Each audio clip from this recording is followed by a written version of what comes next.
I want to start this class live. I want to share with you one video. It's not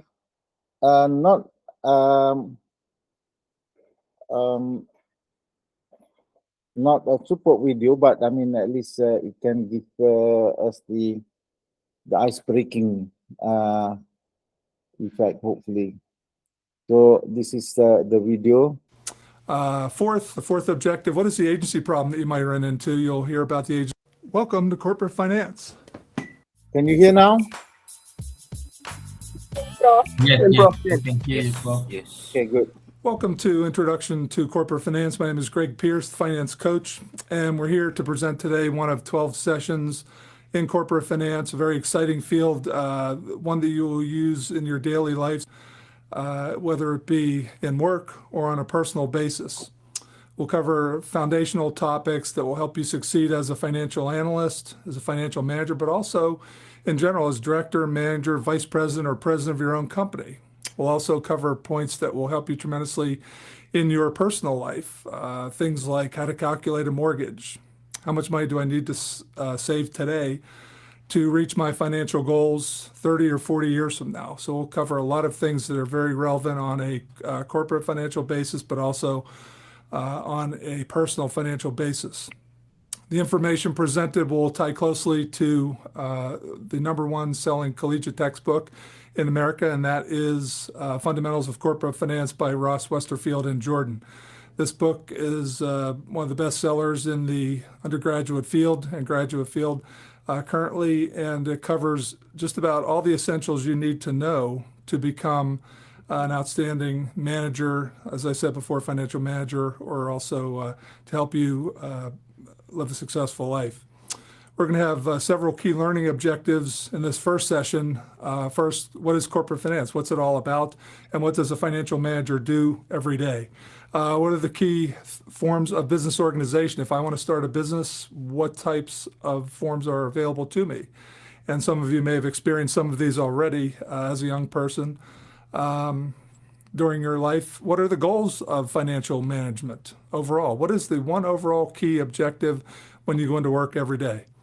The fourth objective, what is the agency problem that you might run into? You'll hear about the agency problem a lot. You may see some student athletes that you know who have gotten into an agency problem at a fairly young age. You may be in that realm yourself where you have gotten into an agency problem, even here at college. And finally, what do financial markets do? How do they interact with a corporation? That will be our fifth learning objective. The story of Steve Jobs and Apple ties together a lot of the concepts in this chapter very, very well. So we're going to talk for a few seconds about Steve Jobs and the founding of Apple and how he's doing these days. Apple Computer was founded in 1976 in Los Altos, California. Steve Jobs and Steve Wozniak got together in the Jobs parents' garage and formed Apple Computer.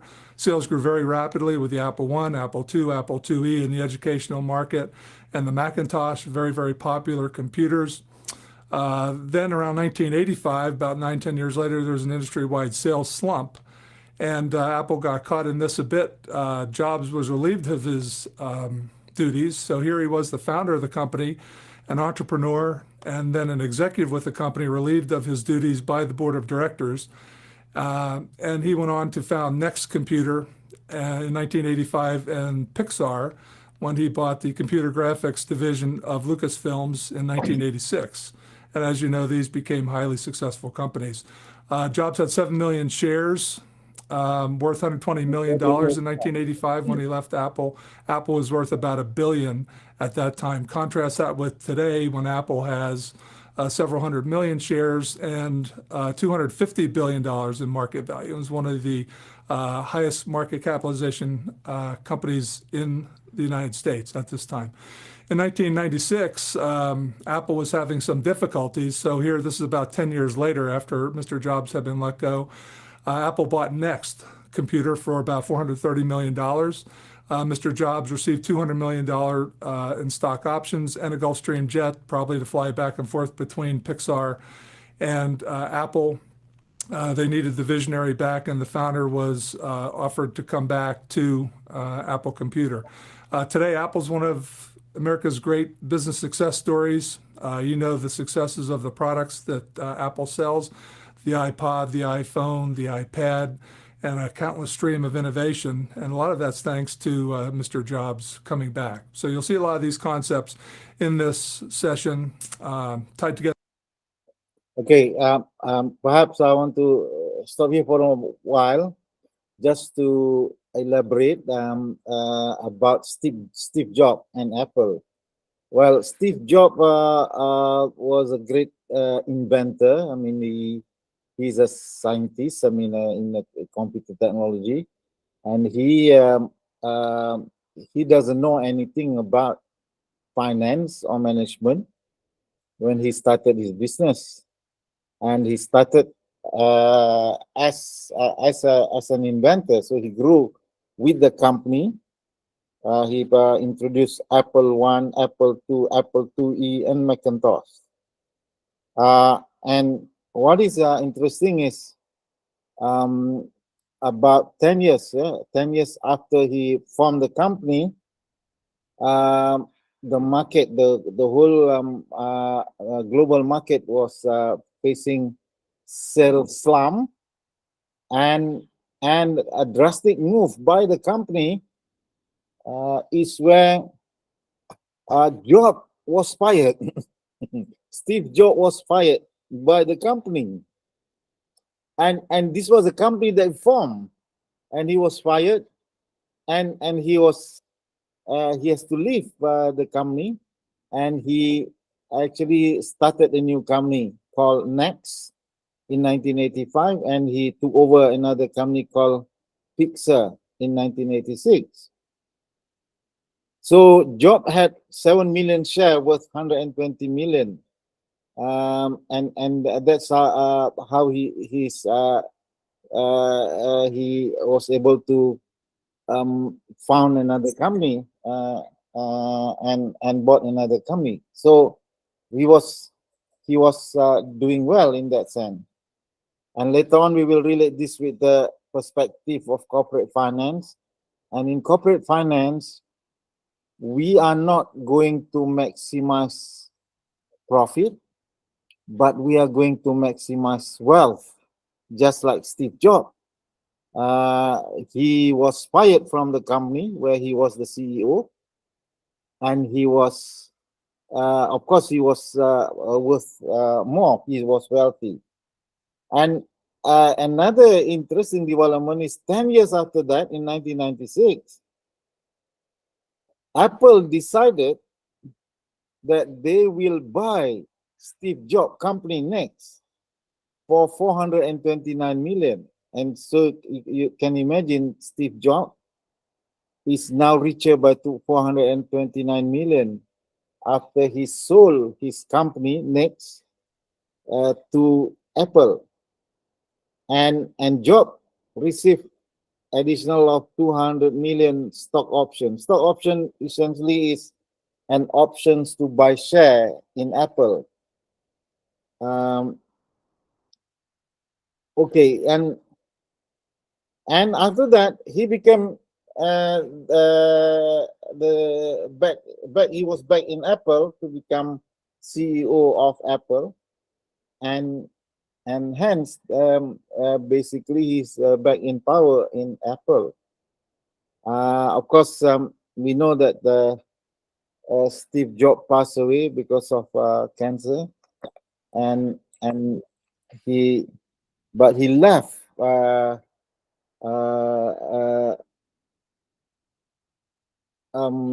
very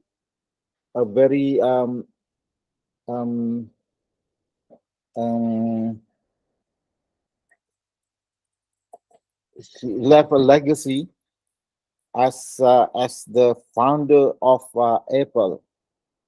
And of course, Steve Jobs is one interesting person to study, and we want to look at the corporate finance aspect of it.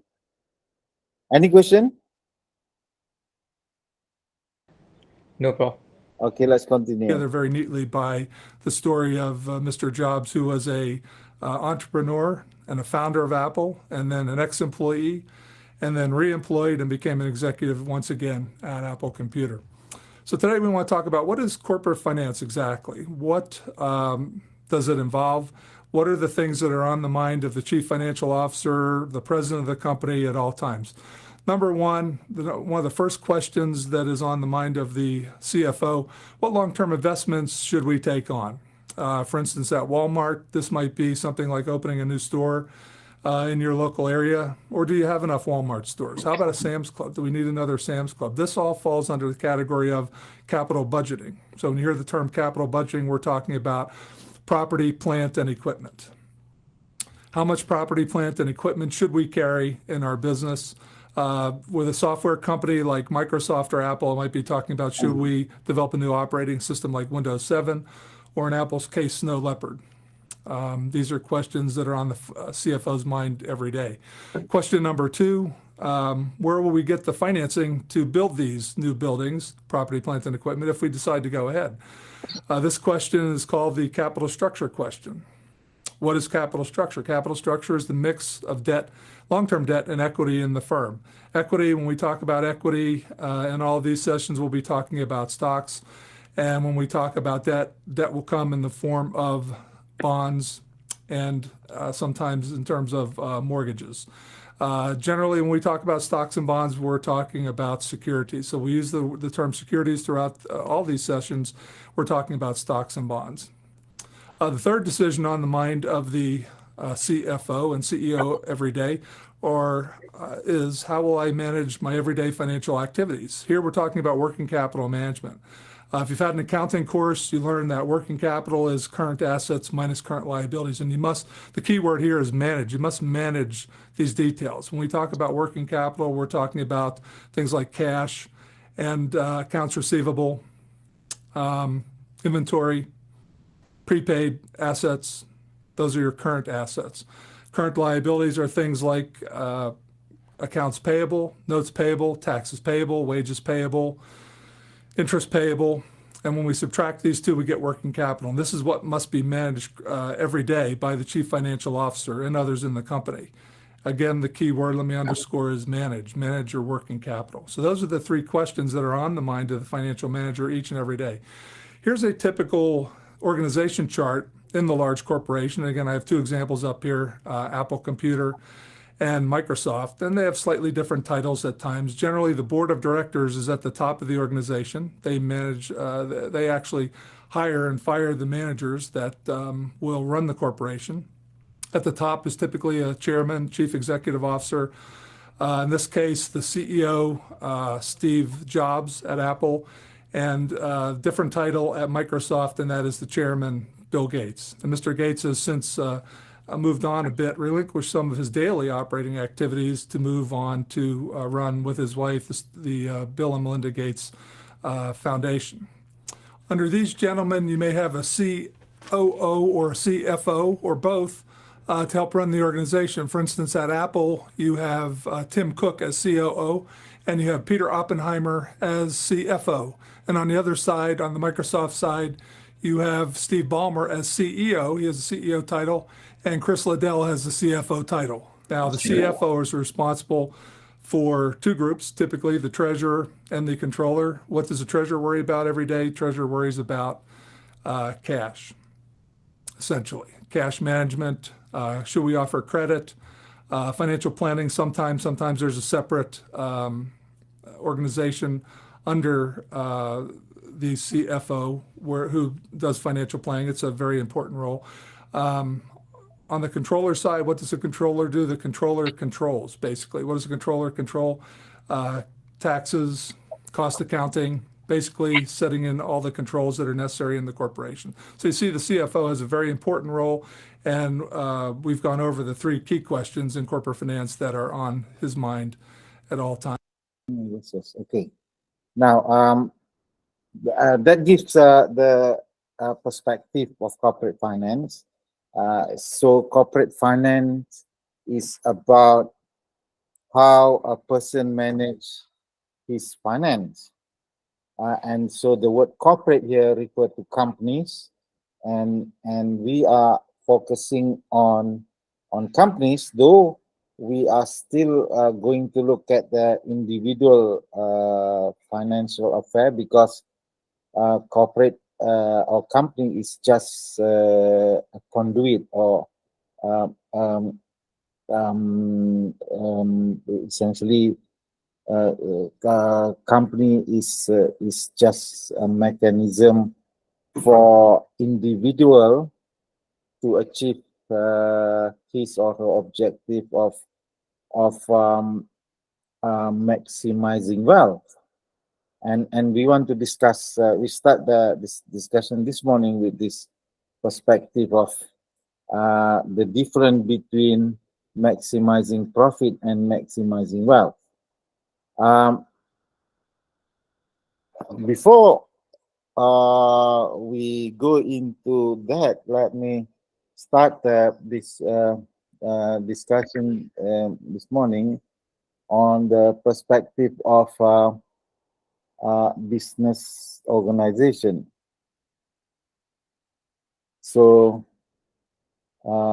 we say that the theme of the course is wealth maximization as compared to profit maximization in accounting. So we are not interested in maximizing profit. We are interested in maximizing wealth. And what is the difference? We will see the difference. Okay.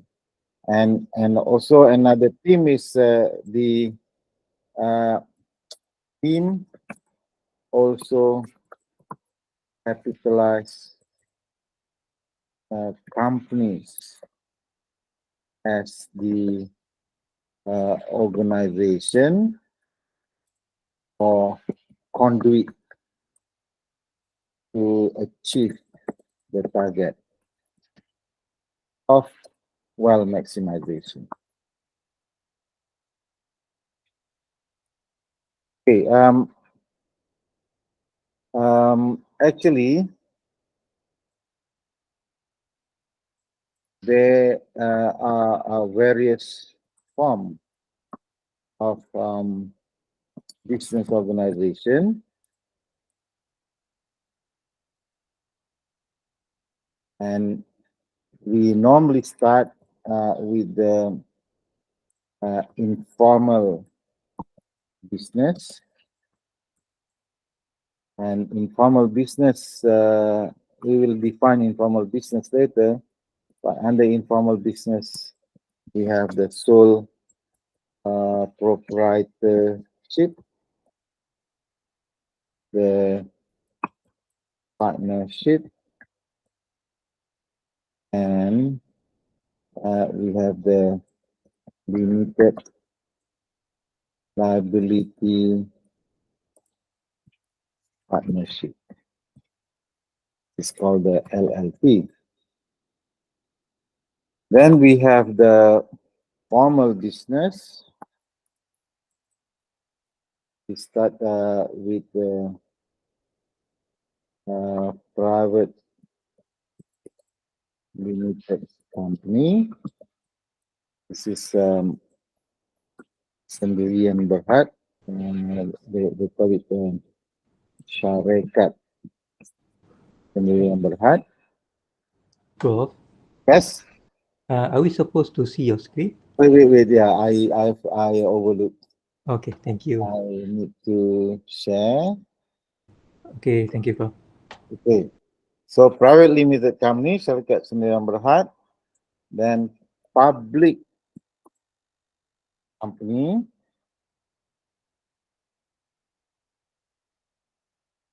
public limited company. This is syarikat berhad. Then public listed company. This is syarikat berhad disenaraikan. Uh, so we can look at this as the phase in the business development. Most people will start as a humble businessman by forming an informal business. Sole proprietorship is the smallest type of business. This can be in the form of micro business. So all you need to do is to register with the registrar of business. I think you only need to pay like 50 ringgit to register your business to get a certificate of business. So with that certificate, you can officially say that you are in business because you have a certificate of incorporation. But sole proprietorship is considered as an informal business because as a sole proprietorship, you are not required to prepare annual report, prepare financial statement, audit your account. You run your business as your personal outfit, and of course you may still have to prepare financial statement for purposes of submissions of tax return every year, and sole proprietorship is considered to be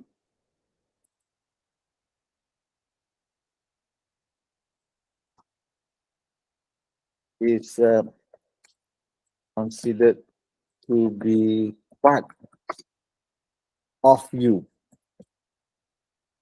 in terms of tax financial affairs.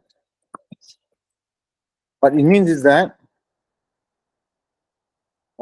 whatever profit or loss that you incur in your business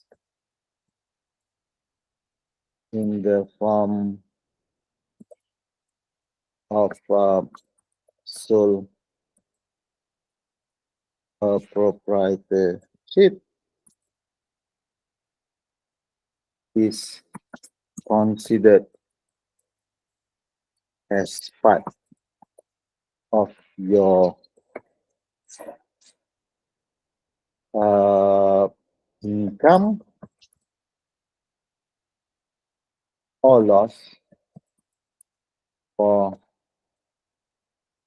purposes of taxation. So every year you need to submit the account of your business in the form of sole proprietorship for purposes of income tax, and they will integrate this income from sole proprietorship as part of your personal income. So you will be fully taxed on your sole proprietorship business performance. And when I say fully taxed, mean actually you cannot postpone the tax implication. Unlike in the case of company, we will see later that you can and can actually plan your tax for purposes of proper appropriate tax planning. And And so what is the problem with this is that if your business is making profit, though the business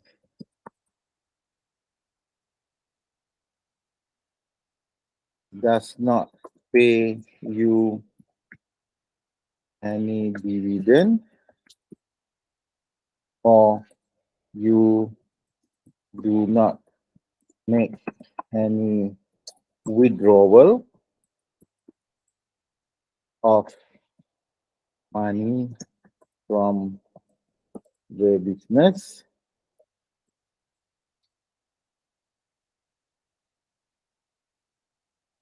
you will still be assessed on tax of the business profit.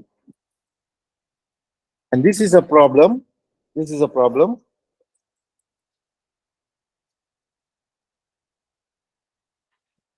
when you grow your business using the profit from your business. The business do not have cash because all the cash has been utilized.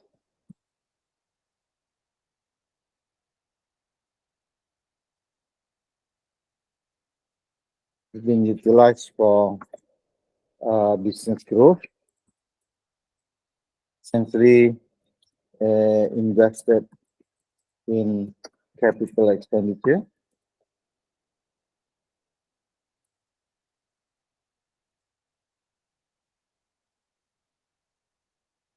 But as the owner,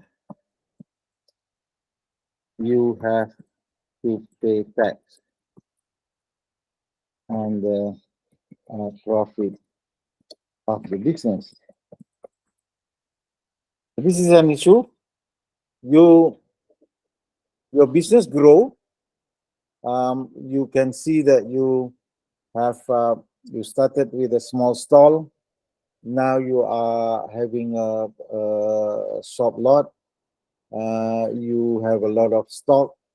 You have renovated the shop lot and so on.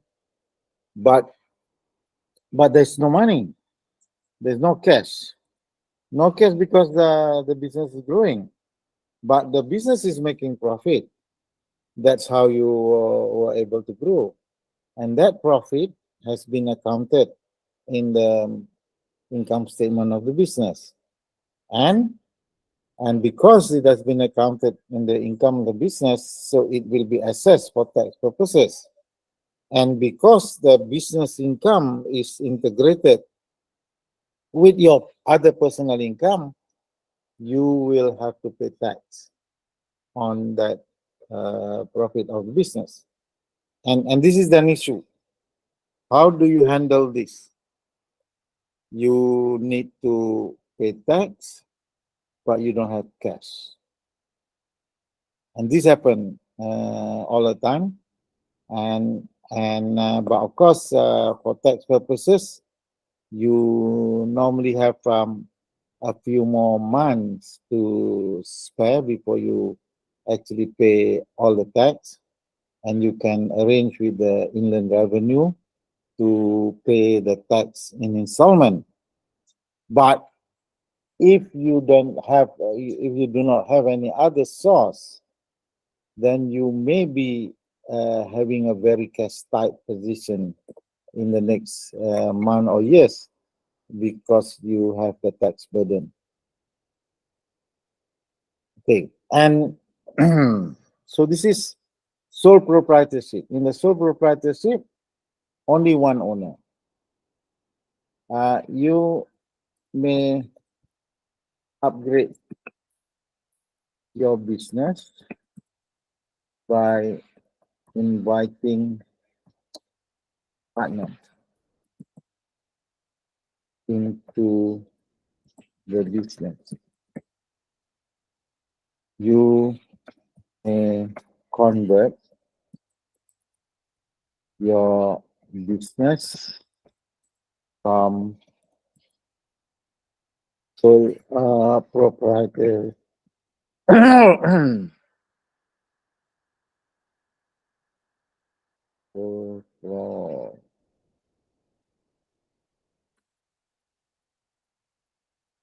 from sole proprietor into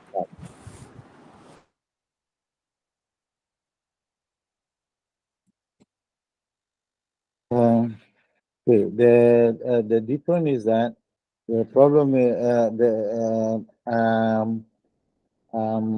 and you can invite up to 50 partners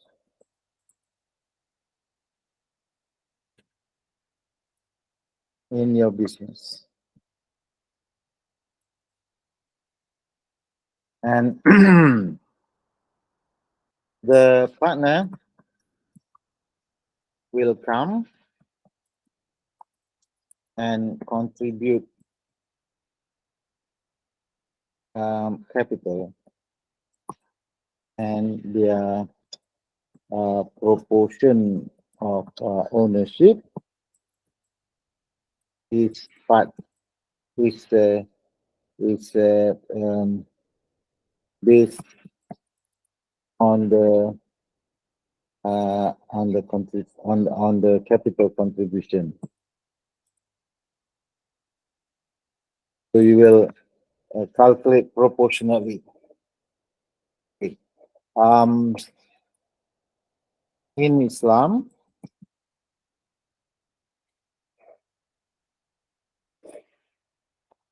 in Islamic finance,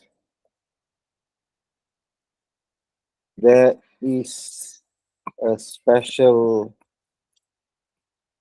partnership arrangement called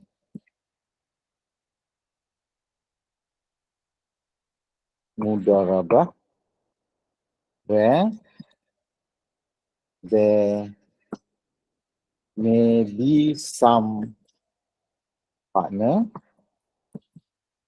that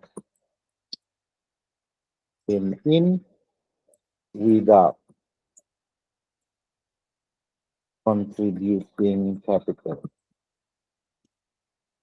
They contribute their expertise in management and their effort to manage the business. So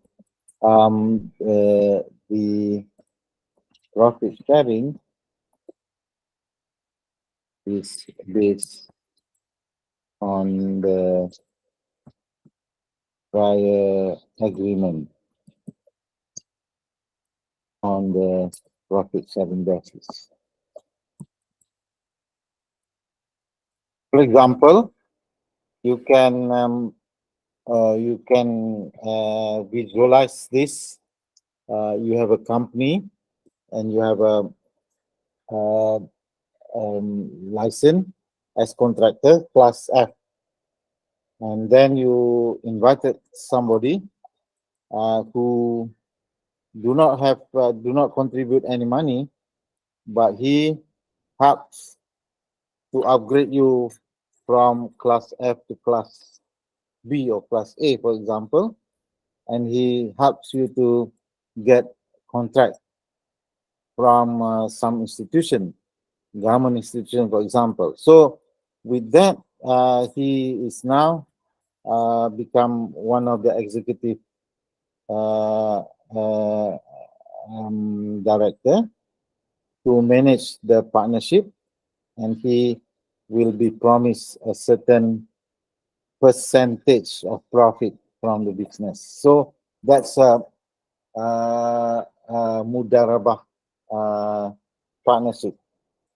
And this is something that is different from conventional, where in the conventional finance, every partner must bring in their capital contribution.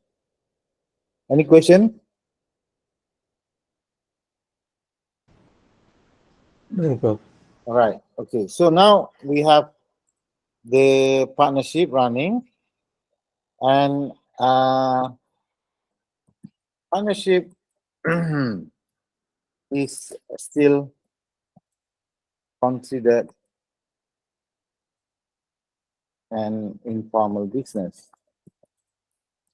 So same rule, no requirement for audited accounts or any annual submission of report to the registrar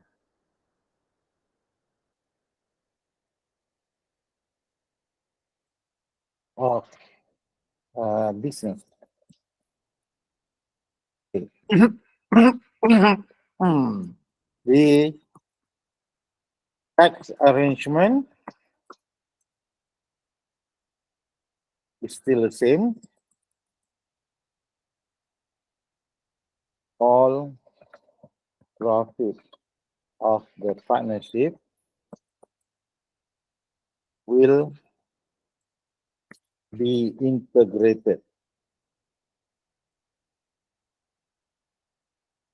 with the profit of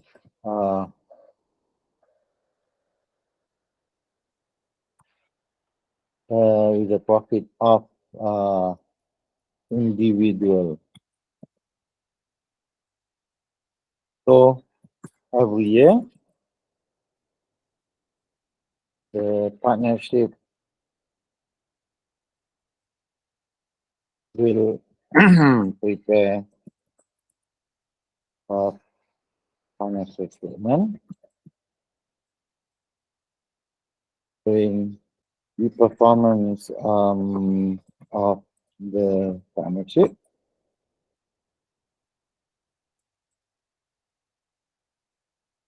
profit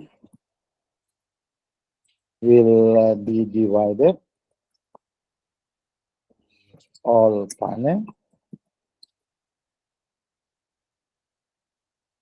based on the profit sharing agreement,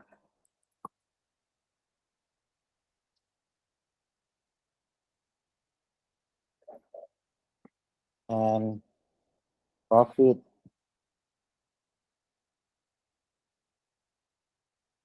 share will be included in the individual tax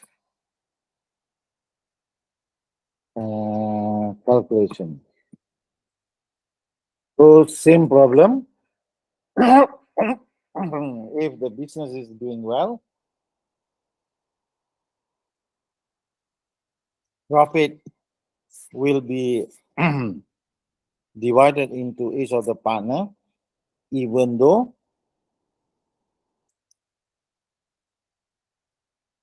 each partner will be assessed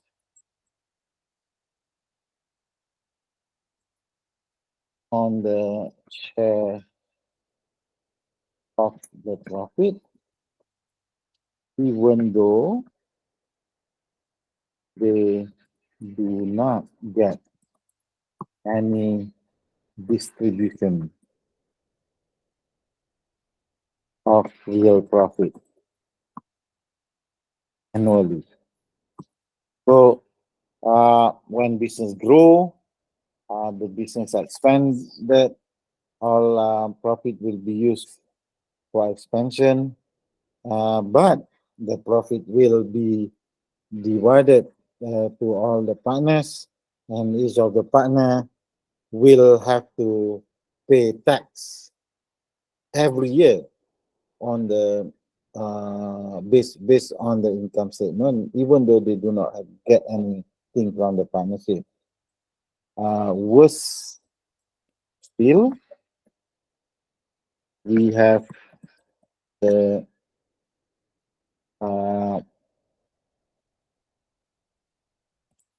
passive partner, and passive partner is called the sleeping partner.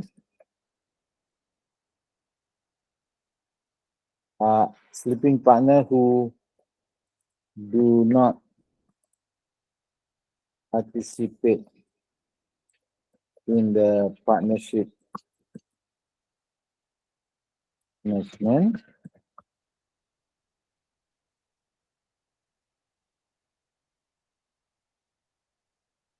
but only providing some capital.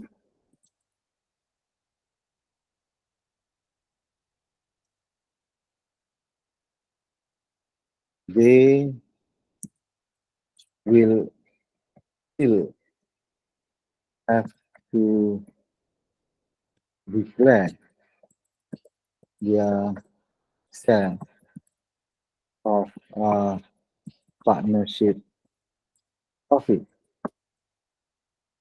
even when they do not get any distribution.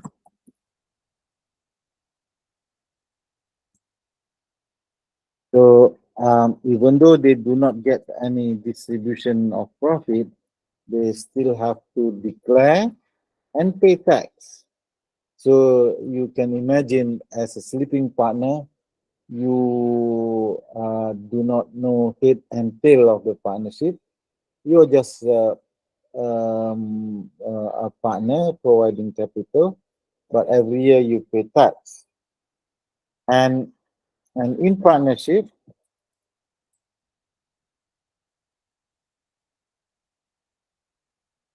every partner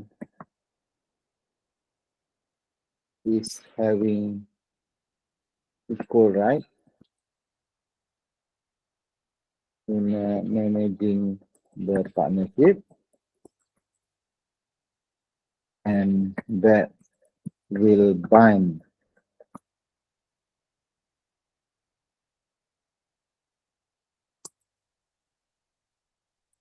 each partner on each other's decision or action. So you have to really rely on your other partners. If they make wrong decision, you will be affected. So this is the problem with partnership. And in some business, you cannot form a company to protect yourself. So you have no choice but to form a partnership. This includes all professional. All professional cannot form a company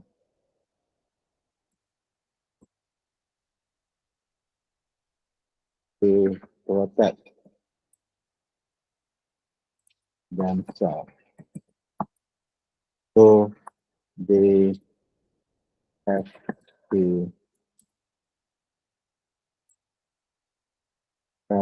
settle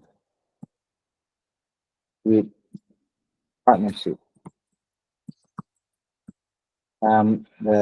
As we discussed, with the maximum of 50 partners. And there have been incident where partners can destroy the partnership, as if you are familiar with the case of Arthur Anderson.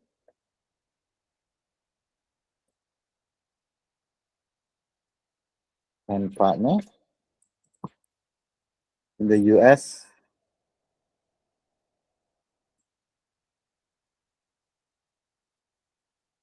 In the US, the partnership was convicted of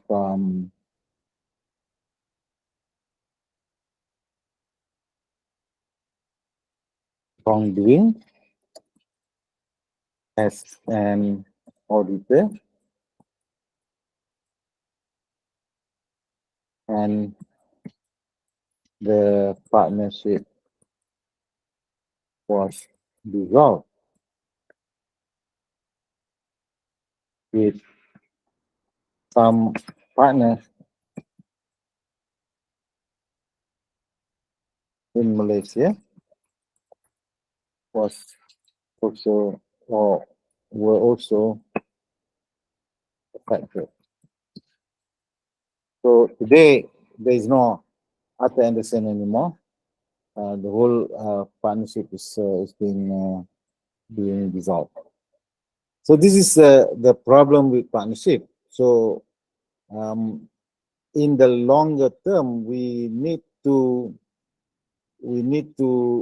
avoid having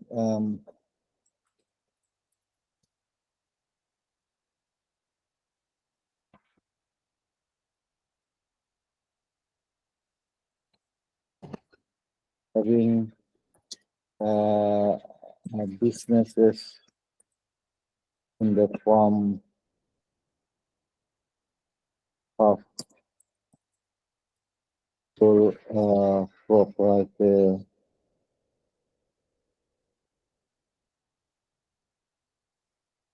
and partnership.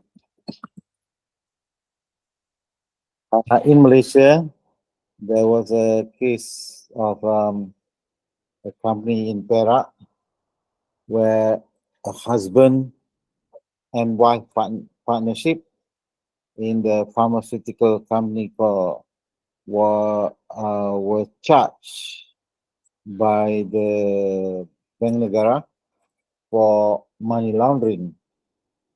And the money laundering case was an interesting case because that was the first money laundering case in Malaysia involving a person.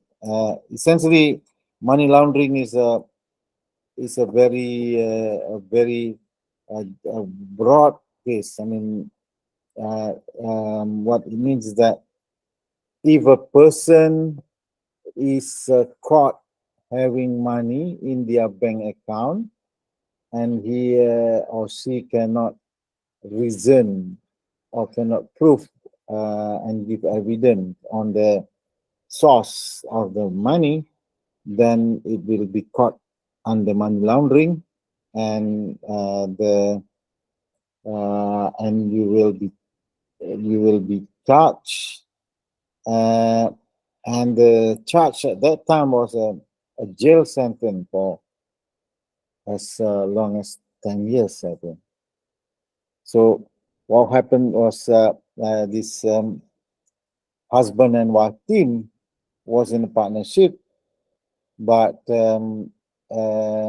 as they were doing their business, the business was doing very well, and they were about to expand by building a manufacturing facility in Ipoh, I think, and they were getting a financing assistance, a loan from Europe.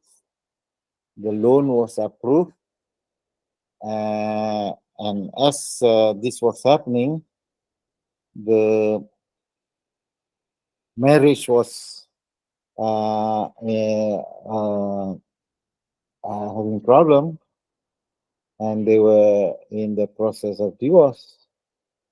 And so when the money came came into the one of the partners' hand, the wife.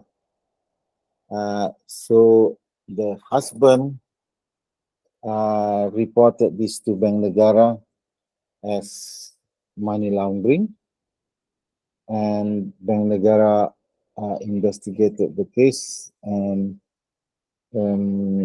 actually brought the wife to the court.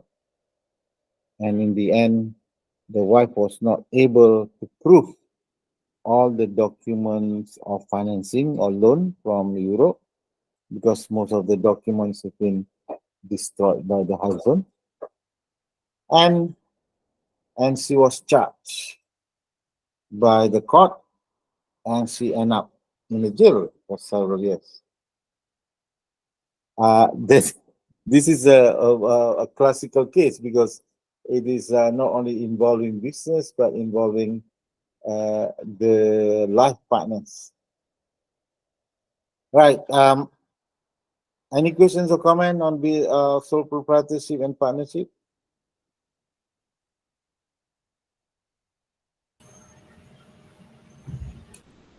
No?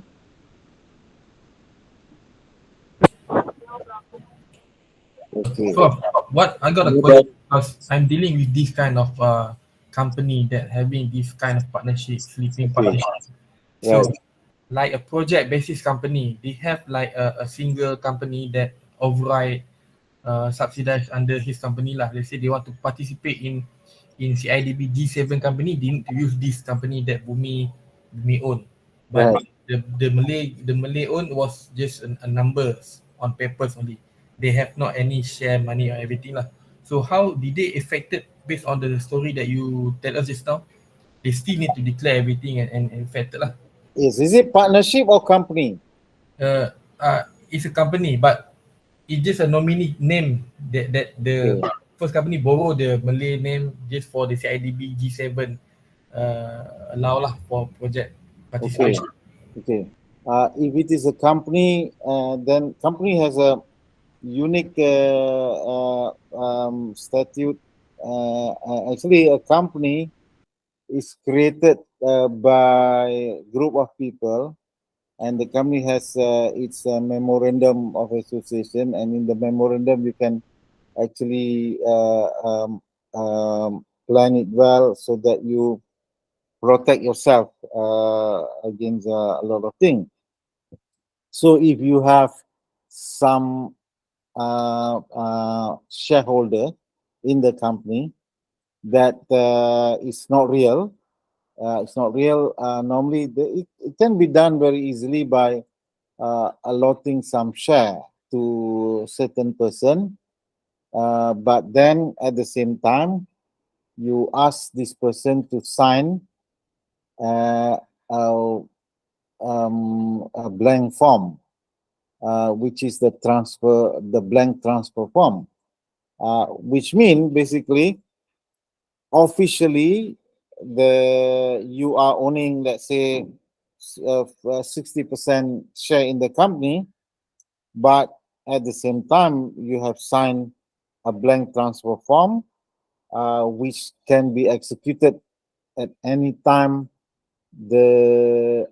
your other shareholders wish.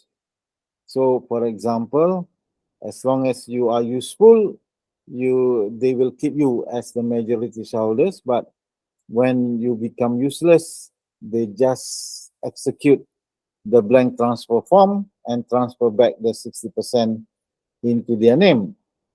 So there is nothing much that we can do as a regulator, for example, because this is done properly.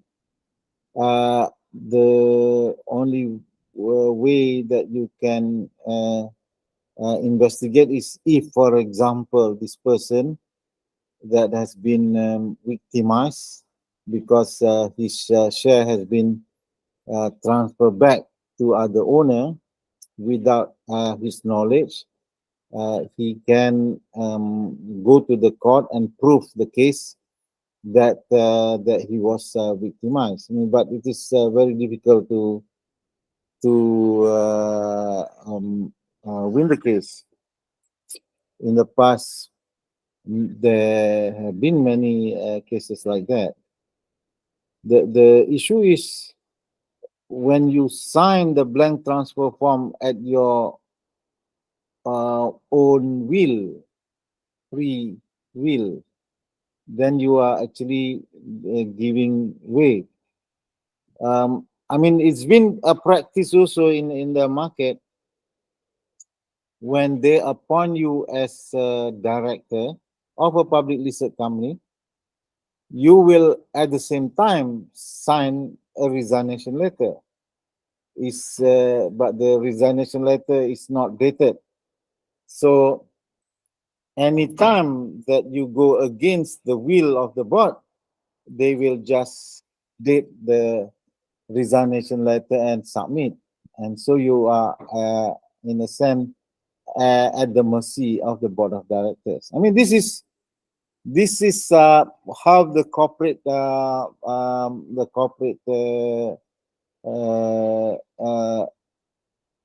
affair happening all over the world.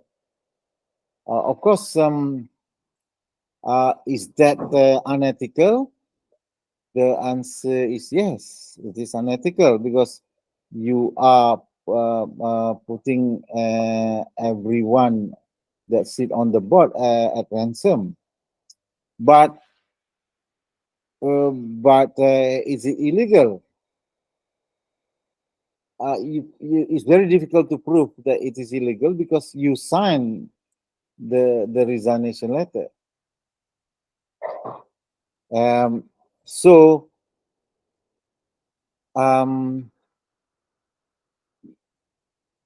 that is why a lot of the time we say that what is happening in the market, what is happening in business, what is happening even in politics are all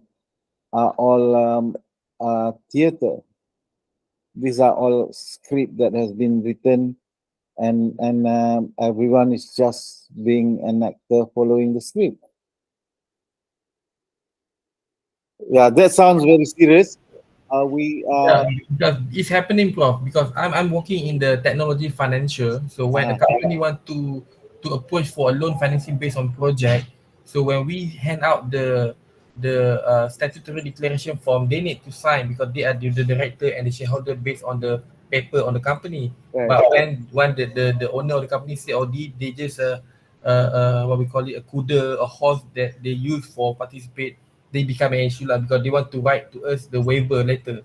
Right. So that's a challenge for us lah because if we don't help them, we lost a amount of a loan asset lah if this not proceed. So in a way, actually, we need to craft lah on our side how to justify this company is actually owned by this company, but they're using this name whatever. So it's a very complex assessment on credit side later. That's why I'm asking you lah, is this a practice that being going on lah? And is it an illegal way or how lah? Yes. Well, actually, it is very difficult. I mean, there have been cases that were brought into the court. I mean, but all these are essentially difficult cases. I mean, and we, for example, we will relate later. There are also cases of corporate takeover. When a company may have two set of management team, each claiming to be the rightful rightful group to manage the company, but in the end, when it get to the court, it will be judged based on the official document. So what the official document say will dictate everything, and the official document may be easily manipulated. Right. Now let's see the solution to this. There's recent development in the partnership. They created a new types of partnership called the limited liability partnership, LLP. LLP is a partnership,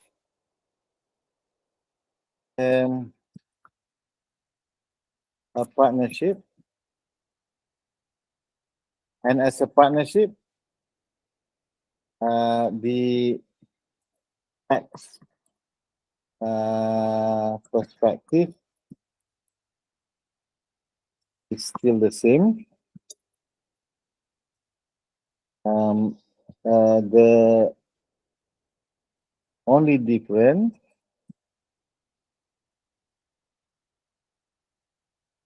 is that in the LLP, partner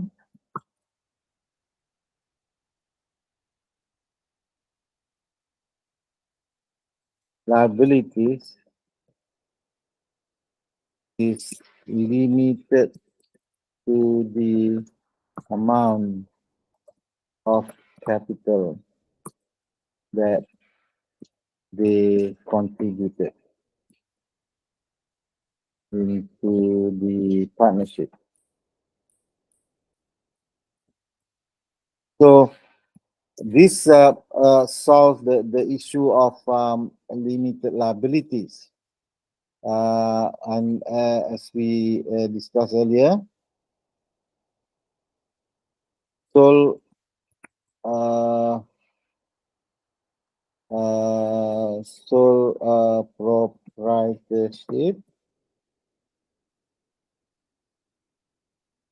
proprietorship, and partnership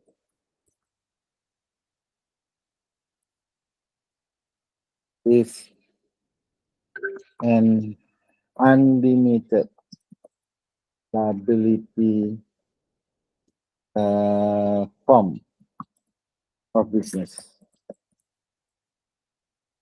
What that means is all liabilities of the business is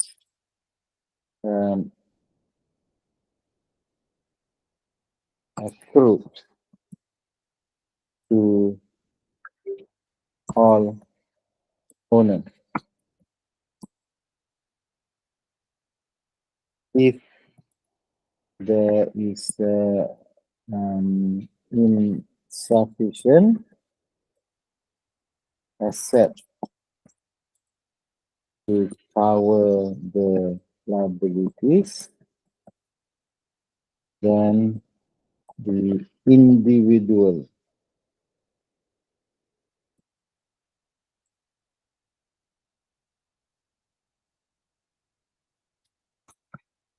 asset of the owner or partner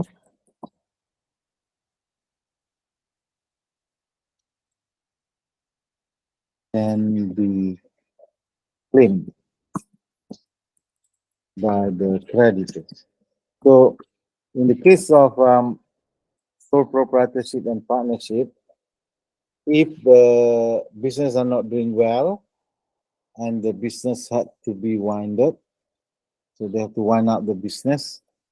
So then the total asset of the business is not sufficient to cover the liability, then the creditors can claim the personal asset of each of the owner or partner.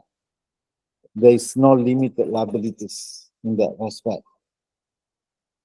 And that's essentially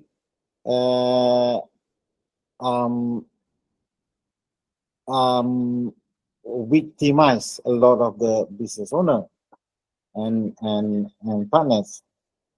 So to protect the business partner, government created a form of partnership that has a limited liability.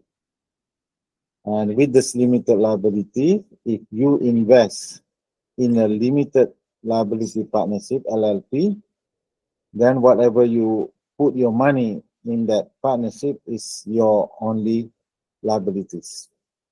So if the business are not doing well, the partnership needs to be wind up, then you only lose the money that you have put into that business. The creditors cannot go after your personal assets. So in that respect, LLP is a form of a business organization that improve the protection to the shareholders. But in terms of profit distribution, it is still the same as partnership. So in the end, to protect investors, have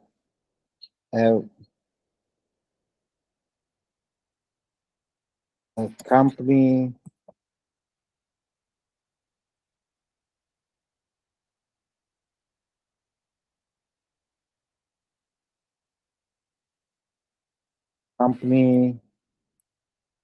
is the most efficient form of organization. So in the end, all of our business must be in the form of companies.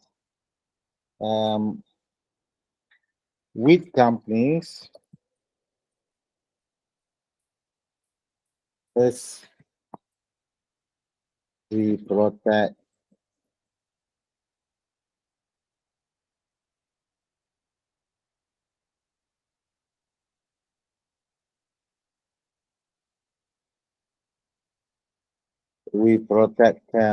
our personal asset from being dragged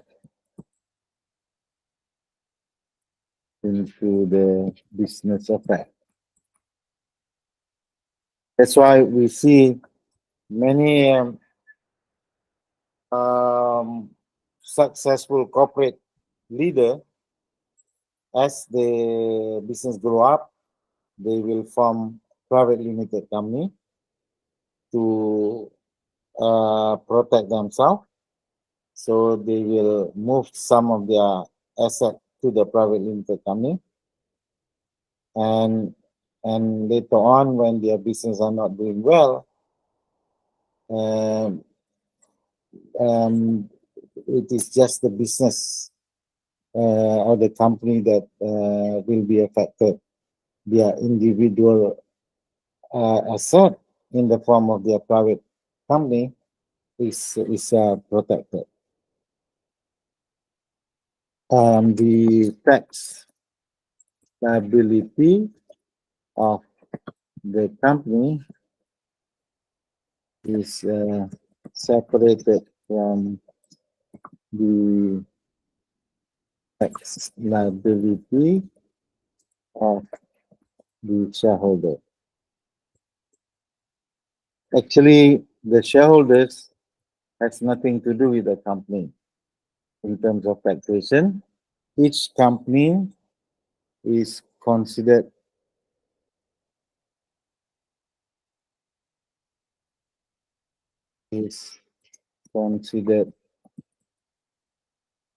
as a separate taxpayer. So we even though company is not not a human being, company is just a conduit, but for tax purposes, company is recognized as a taxpayer in Malaysia. And in Malaysia, what is very interesting is that shareholders do not get tax at all in Malaysia. When shareholders receive their dividend, the amount is exempt from tax. This is the biggest privilege of a company in Malaysia. Your company will be performing very well, and they make big profit, and they pay corporate tax. But when the company ultimately pay dividend to you as a shareholder, you do not get any tax. So as a shareholder, you are actually free from taxation. There are many family companies in Malaysia, and these family companies are having shareholders. There are family members, and these family members are just holding shares, substantial share, and they do not work. So every year they just wait for dividend, and when the company pay dividend to them, they don't have to declare any of this dividend because it's not taxable. So when do they pay tax? They don't pay tax at all. This is the privilege for the few. Malaysian shareholders do not pay tax. And when shareholders buy or sell shares,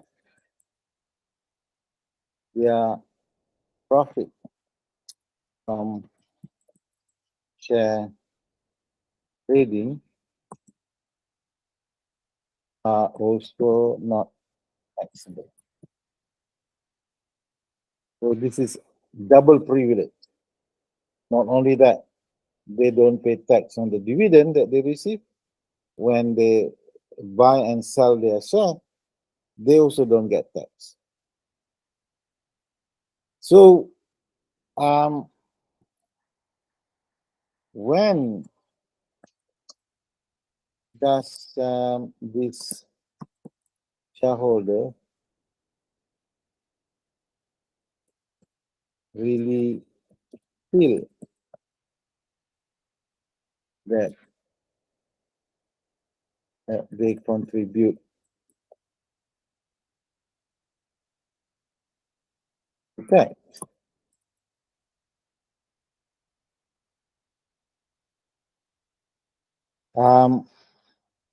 Essentially, when company make profit,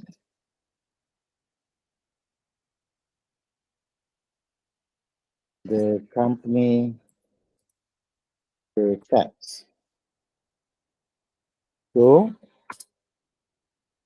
in Malaysia, we practice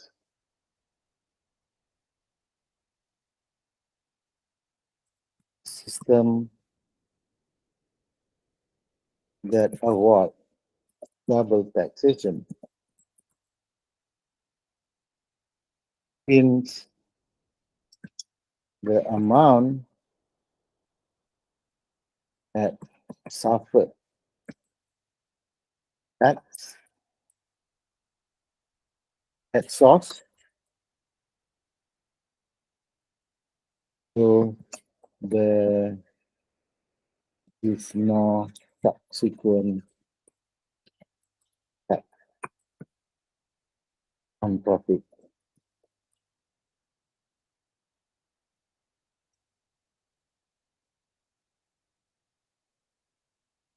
Shareholders may pay tax when there were GST. Now, with SST, they do not still have to pay any taxes. Many academics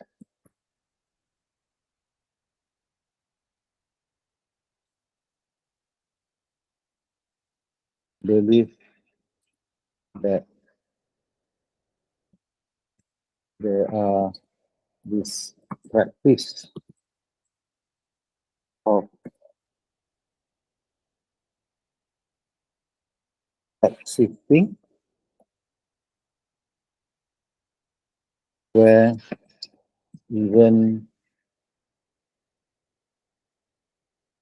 tax on the company's net profit will actually be shifted to the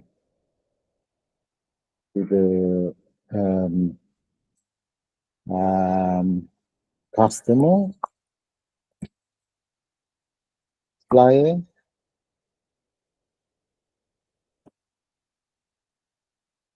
and employees. And the company's owner is actually free from that. And this is the positions of most developed nations. In the US, in Europe, they practice what is termed as the double tax provision. Double tax provision means the company's profit is being taxed at 24%, and then when the company pay dividend, the shareholders will again be taxed on the dividend. What do you think? Is that fair? Is that unfair? Which is, pardon? Sounds fair. It sound unfair or fair? Fair. Yes. So basically, you would agree if government suddenly implement a system of taxing dividend or not? Yes. Yes. Yes. Okay. Anyone else?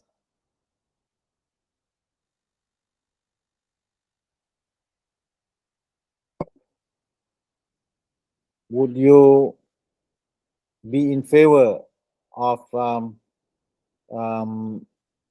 tax reform agenda that will tax dividend on the shareholders?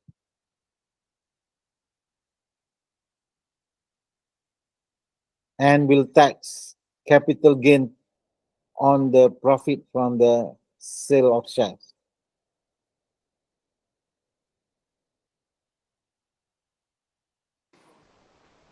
Yes, sure. Yes. So this is corporate finance. Of course, the lobby group in US is consistently working towards getting dividend to be exempted from tax. But I mean, that's been going on for decades. But the government is insisting that dividend should be taxed. In the US, actually US is unique. US do not have GST or VAT as it is more known in Europe. US still apply the sales tax, just like Malaysia. But their sales tax is more like the service tax, yeah, that we have here. And the rate is much higher than Malaysia, about 10%, some state 15%, and it is imposed both at the federal and the state level. And it is productive. Of course, in the US, we say that the income of the households are high. They are considered as a high-income nation with most citizens are having relatively high income compared to Malaysia. Malaysia is actually considered as a high middle income society, and with high middle income society, our spending is quite big, yeah, every month, and that is why the SST is quite productive in Malaysia. I mean, today SST is able to collect over 30 billion in tax annually, and when we had the GST, we were able to collect over 40 billion per annum.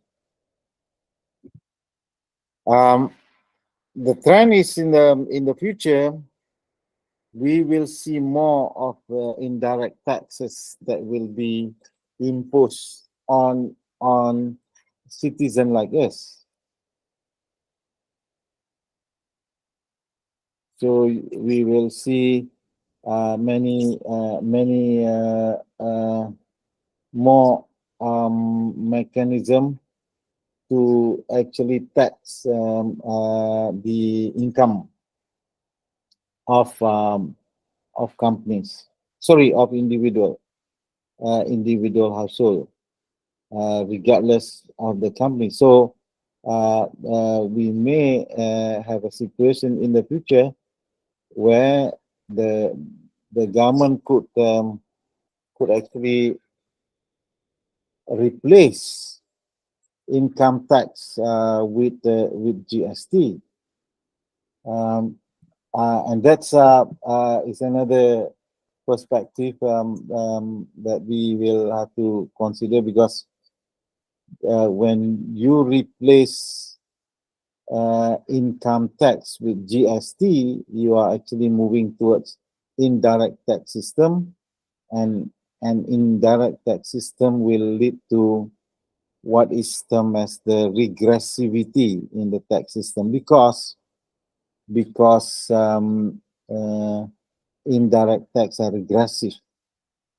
Why we abolished GST in Malaysia was because the individual household in Malaysia felt that they were burdened with paying tax every time they make purchases, and that's a big burden because of the low level of income that our household are facing.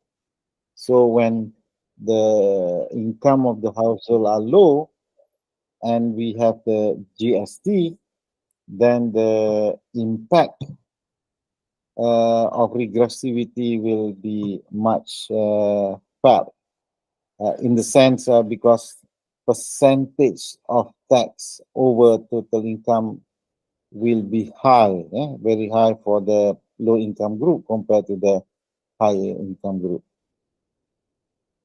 Okay, we can take a 5-minute break.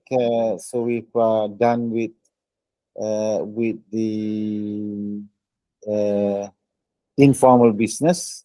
After this, we will go into the formal business, and we will try and relate with the wealth magnification. Okay, let's continue. Now we want to look at companies. Okay, so in corporate finance, the focus is on companies, and we now try to define a company. A company is a conduit. What do we mean by conduit? It is just a, a, a form of structure to facilitate facilitate business. So today, a company is regarded as a separate entity from the owner. So a company is assumed to be a living being that exists in an economy. So in every economy there are companies, and these companies are considered as a citizen. In fact,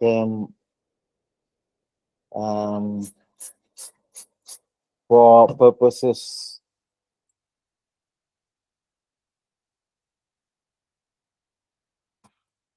of tax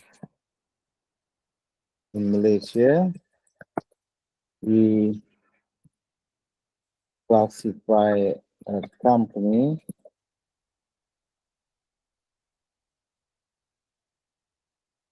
resident status based on its background.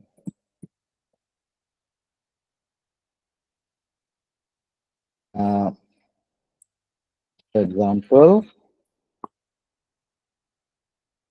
to be a Malaysian company, to be resident in Malaysia,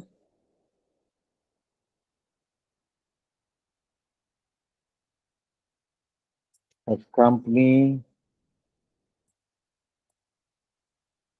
must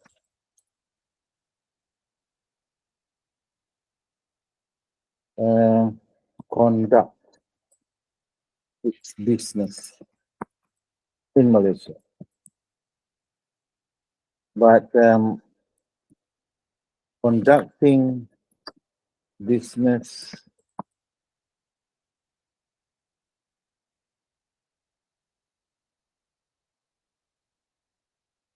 in Malaysia does not mean that a company must exist in Malaysia. The rule is, as long as the board of directors of a company meets in Malaysia at least once in a year, then it is considered to be resident in Malaysia. Many companies today, they are based somewhere else in the world, but the board of directors will come to Malaysia. For example, they will come and stay in Genting Highland for a few hours and conduct their board meeting. And after that, they will declare that the company is resident in Malaysia. And resident status in Malaysia is important because if a company needs to apply for tax incentive, they must be resident in Malaysia.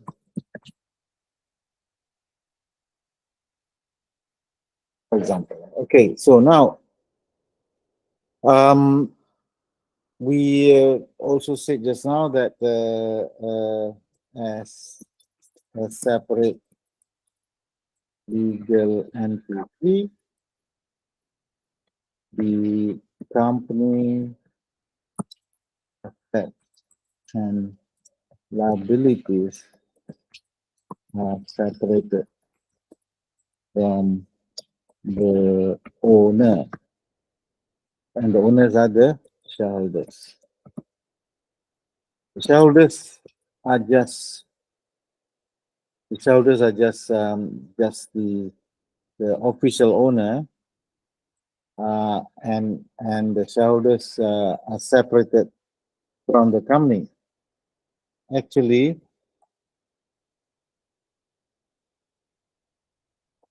shareholders are so remote from the company.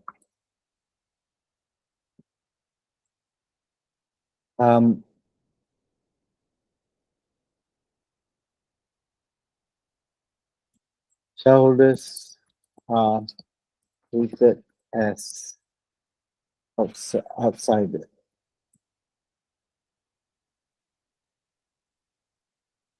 And they are only welcome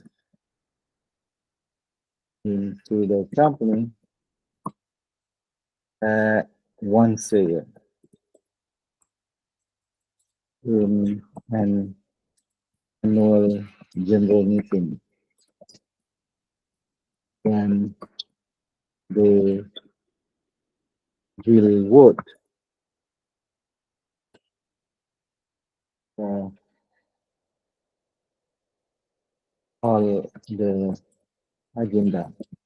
So it is only once a year that the shareholders will be welcome, and this is during annual general meeting. Of course, here we are talking about public listed company.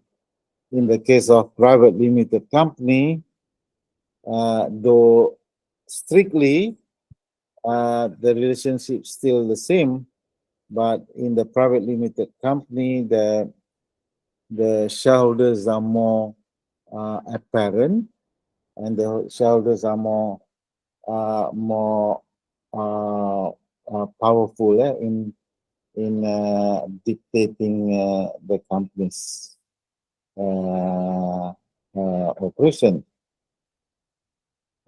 Why? Because the shareholders are also the directors, and as directors, and directors are supposed to be representing the shareholders in the board.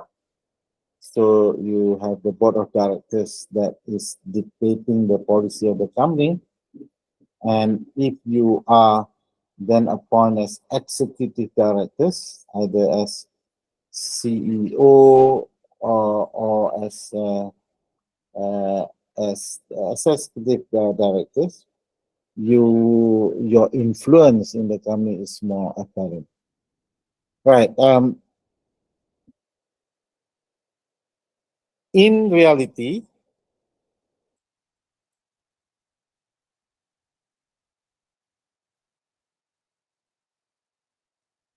the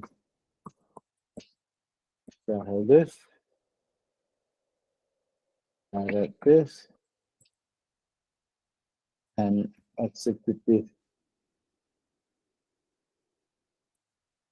directors of companies are more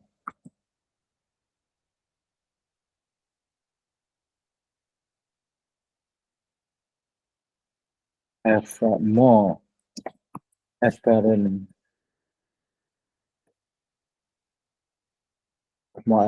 influence and presence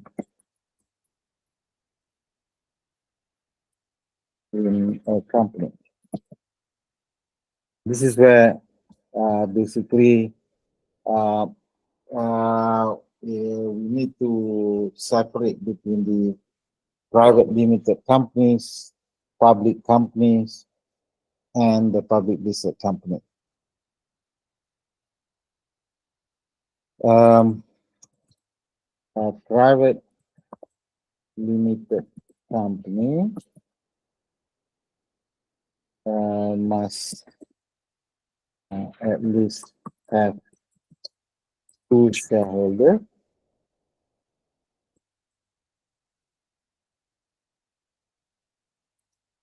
and 2 directors, and they can be the same person, and it can be a family company. Family company means it is either husband and wife or father and son and so on. So the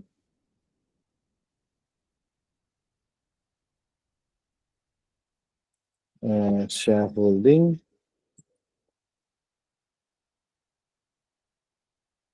determined by the number of shares subscribed by each shareholder. This 1 share each. So we have a lot of $2 companies, which means that they are informal companies with just a bare minimum shareholders.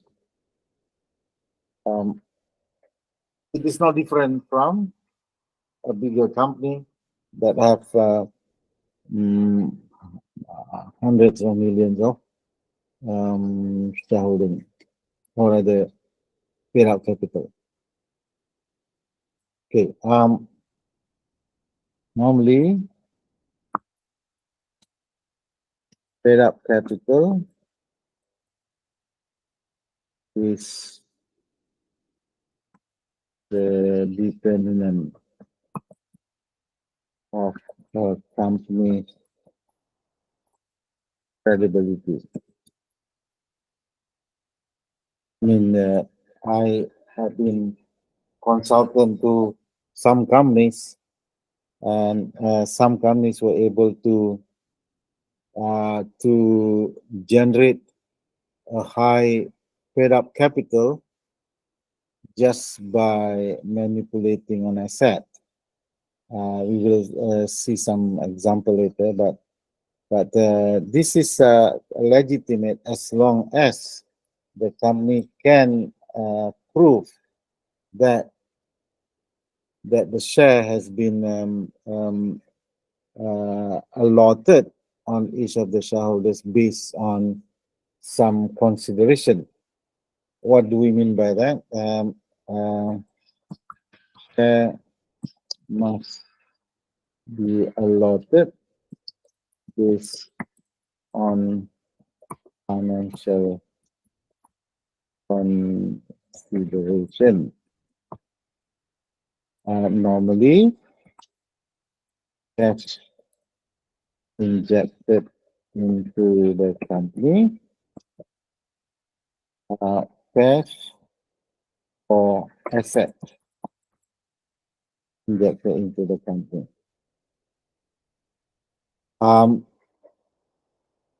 Asset is something that is very subjective, and in the past, many entrepreneurs were able to inject their asset and entrepreneur may inject their asset in the form of copies, patent right, copyright, even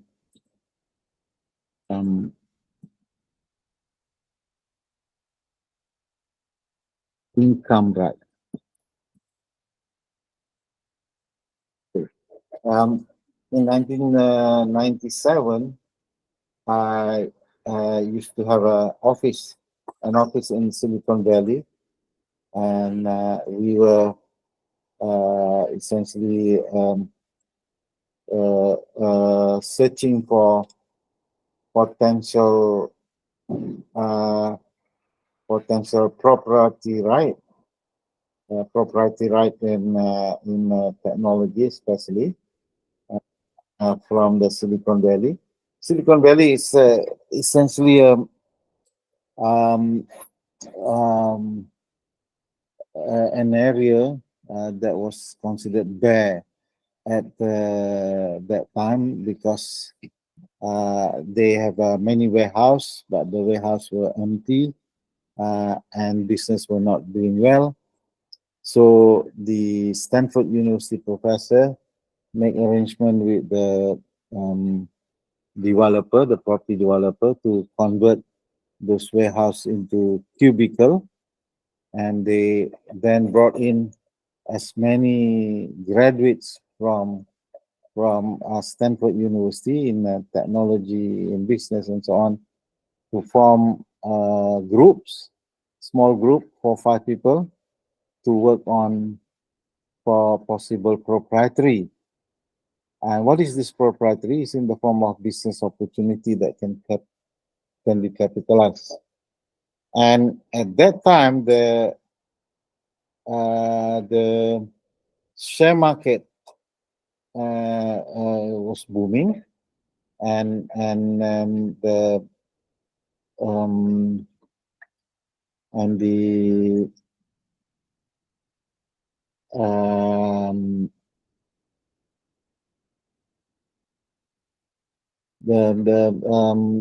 share market was actually very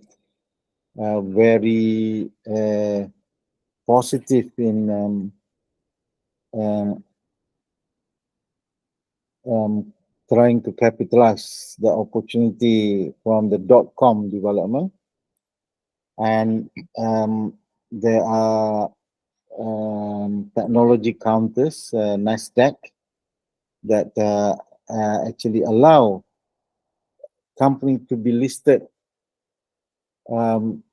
based on the future proprietary. So, for example, when we will go for pitching session every day, listening to all these young graduates presenting their business prospect, business potential. And when we see an opportunity, opportunity here is defined by a prospect of a business that will come in the near future from either patent right, copyright, or from the potential business that can be developed. So we will then structure this into a proposal. And how do we structure this? Is by creating a company, and this is it's just essentially a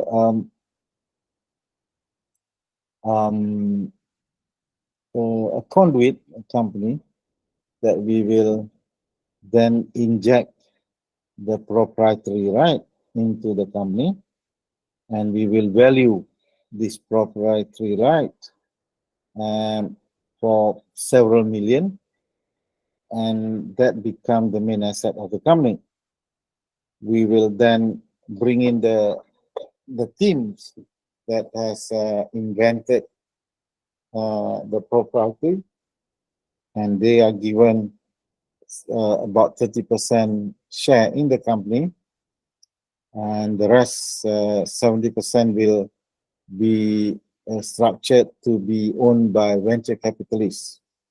So the venture capitalists will then invest in the company by subscribing shares. So they will be paying some premium, small premium, which enable the small management group to own the 30%, and then we will structure the capital of the company. We will discuss later this capital structure, and then we prepare a prospectus. So we will work with the lawyer and the investment banker to prepare the prospectus, and we will apply for listing. And normally we will either list it in the small cap listing. We can start with over the counter, for example, or we can also list it in other stock exchange. Canada is more often. So while I was there for 2 years, we were able to list 5 companies in the Montreal Stock Exchange and the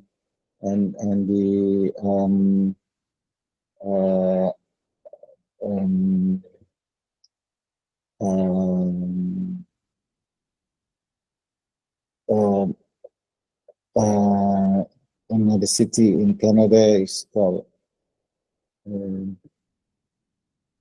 So we listed 4 companies there, and we were able to take over a company from Sweden that has got a very long listing status. So for us to leverage and capitalize. So that's how we actually use company to magnify wealth. And when we list the company, we list at the minimum price of 20 Canadian cent per share. And we have a market maker that works with us to promote the share. And the share went up to $253 Canadian, and we slowly release back our share into the market. We end up just owning about 30% share in the market, and we recover most of our investment from there. Of course, as an investor, we need to always remind ourselves not to be greedy, because the market maker will always say that don't sell yet because the market is going up further. But there is you need to always work on the most pragmatic situation. So the wealth magnification occur when the share that you subscribe at 20 cents, or actually less than that before when we structure for listing, we may be subscribing at 10 cents and we list it at 20 cents, and the price slowly move up 50 cents, 80 cents, $1, $1.50, $2, and we will sell in installment all our shares back into the market. This happened in progressive market like in Toronto Stock Exchange and the Montreal Stock Exchange, because there were a lot of investors, and a lot of these investors were actually American, but they prefer to trade from Canada because the American stock markets are really hot. I mean, hot, too hot that it is a bit over trading. Of course, there is always debate about whether we were doing the right thing, because the idea is we want to maximize wealth. Whether wealth has actually been maximized. The answer is yes and no. Yes, in our case, when as a small investor, when we invested in 15 cents and we sold back at $1, $1.50, $2, we make all the profit that we want. But what about those buyers that bought the share at $2? Are they really maximizing their wealth? The answer is, of course, everything is relative, and a share market is something that the share market is a game of, is a zero-sum game, in the sense that somebody will be making profit, but somebody will be losing money. But the question is whether we can create a situation where everybody make money. That of course depends on the sustainability of the share market. And we know that the share market is affected by the local environment, by the so whenever there is movement in the environment, changes in the environment, the share market will also change in performance. So the share price that was at one time as high as 350 Canadian dollars eventually came down back to maybe 50 cents or 70 cents. So the question is that a form of manipulation, capitalizing the opportunity and the proprietary right? Of course, the .com was in a way a sad story, because the market actually collapsed back in 1980s. Back in year 1999 and 2000, and the market collapse was actually because the whole globe, the whole world is facing recession. Any questions or comment so far?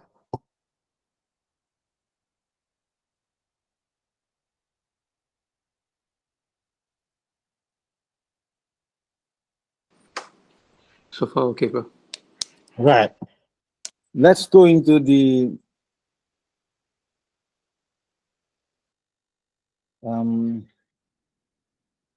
how is wealth magnification done in corporate finance?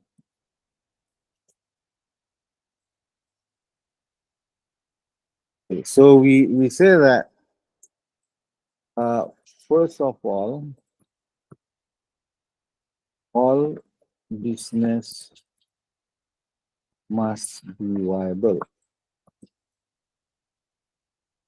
To survive. And this is the first criterion.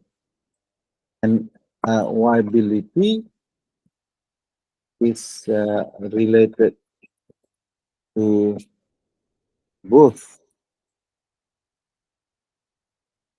profitability and sustainability.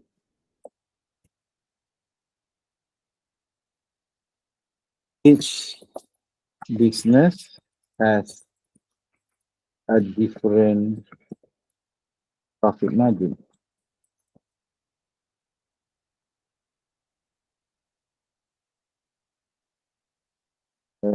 The service business have higher profit margin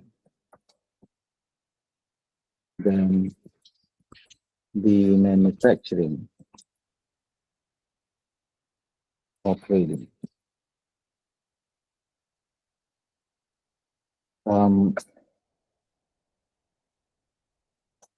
Star Hotel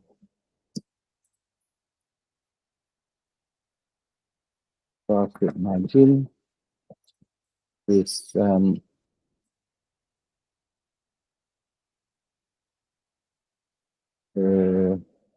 85 to 95%.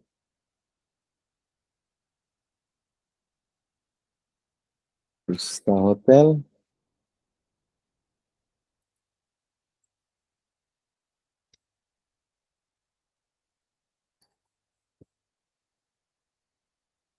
to 75%.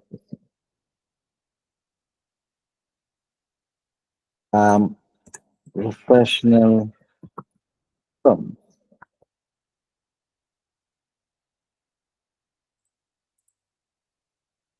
includes accountant,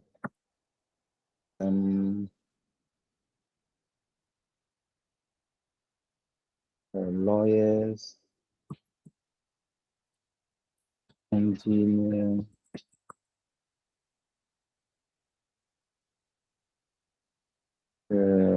dentist, and all the related may have a profit margin of between 60 to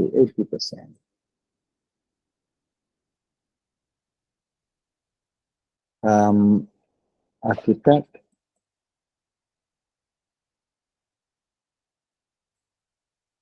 has a slightly lower profit margin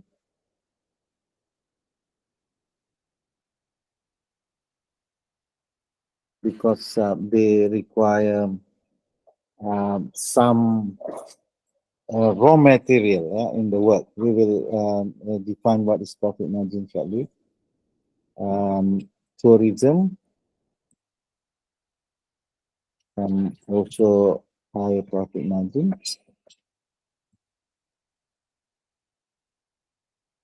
Then we have restaurant,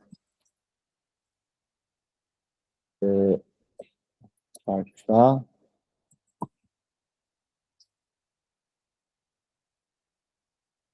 $35 to 65%.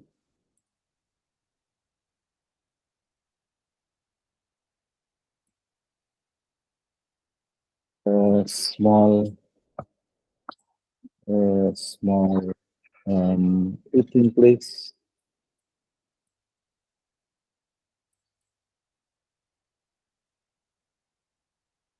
40 to 50%.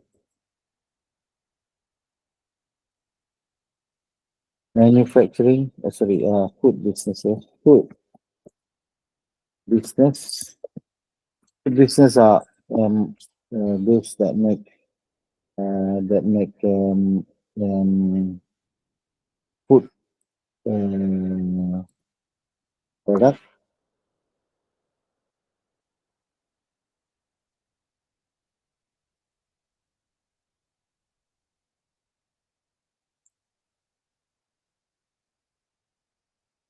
Manufacturing, 20 to 30%.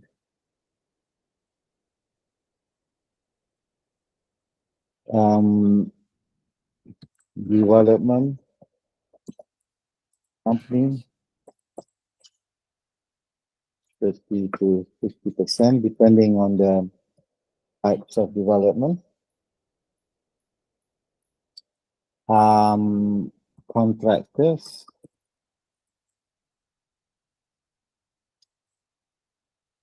20 to 30%, depending on the nature of contract. Normally, the government contract will have a slightly higher margin.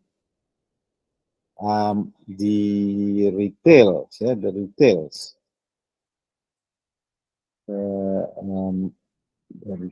this is the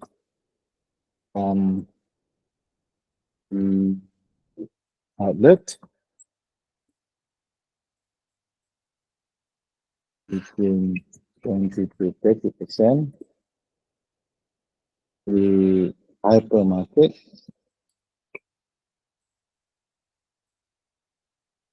between 10 to 20%.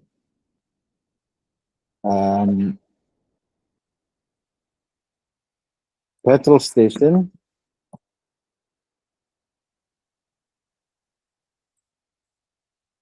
between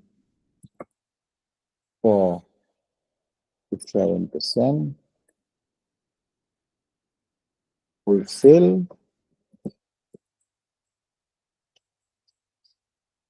between 5 to 10%. What other business can you think of? These are estimate, or rather guesstimate. Why we need to have this is to guide us when we are in the process of searching for business opportunity. We must think of this profit margin. But remember that the high profit margin does not necessarily mean high viability, because the other factors. First of all, let's define profit margin. Prof, Yes. how about a payment gateway, the payment platform provider services, because it's offer service, right? So is that Yes. include in That the is smaller margin. It's depending on the. Sometimes it's between 1 to 5%, but the volume is big. Yeah, correct. Volume is big. So profit margin is the profit margin is the difference between selling price less variable cost. And variable cost here is this is profit margin. So variable cost are costs that vary with volume of sales. So, for example, if the selling price is say ringgit, and variable cost is 2 ringgit 80 cent. Then the profit margin is 120, and then we calculate the percentage of profit margin as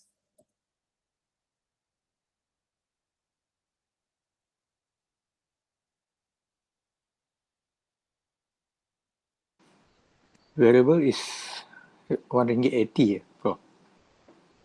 haha, yeah, 1 ringgit 80. Yes, thank you. So this is 3 ringgit. So it is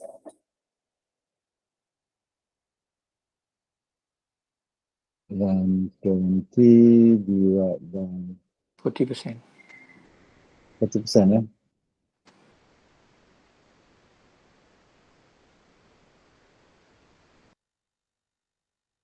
%. 40%. Later on, when we use the ratio, we will use 0.40. Okay. So we need to, in every business that we are going to venture, we must know what is our profit margin. That's the first thing.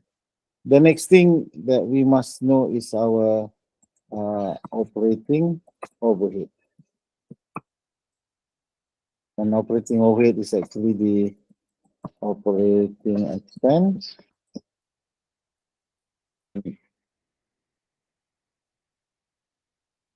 Operating overhead includes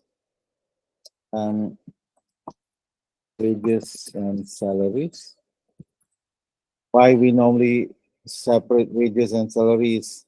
Wages is for the non-skilled workers, and salaries is for the supervisor and managers.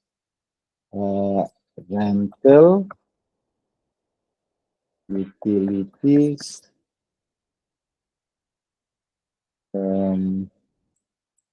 office expense, and then cost, any, and depreciation. Depreciation can be substantial because depreciation is actually the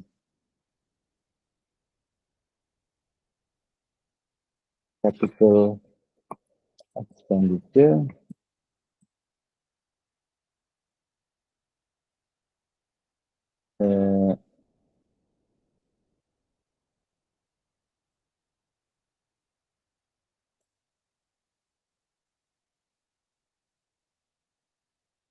divided by the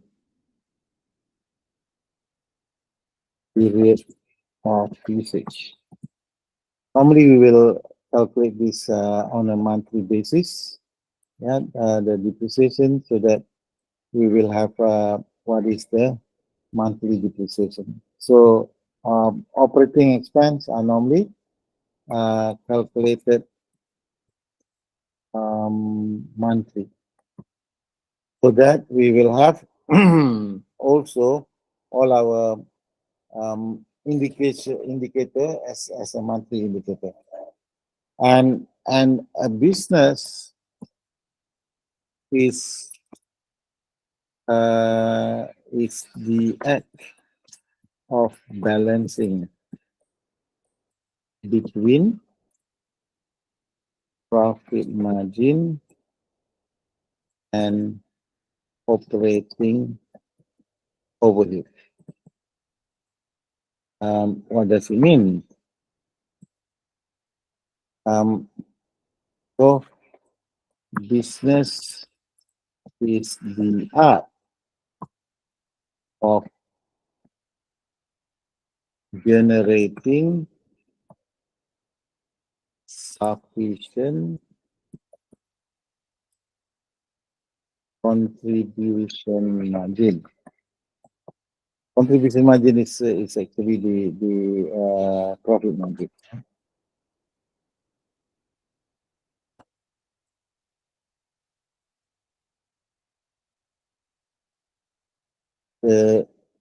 Generating sufficient contribution margin to cover the operating overhead. Every business must must attempt to cover their overhead.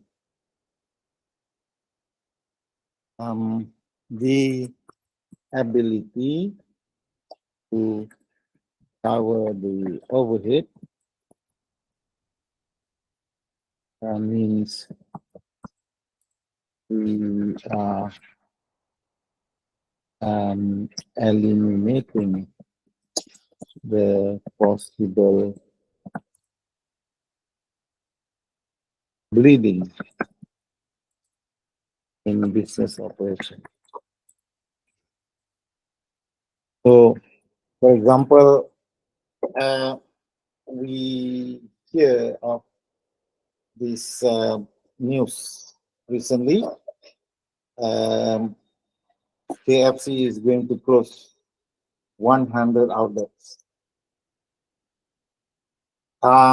Why they need to close the 100 outlets? Essentially because their contribution margin from business is not sufficient to cover their operating overhead. So on this 100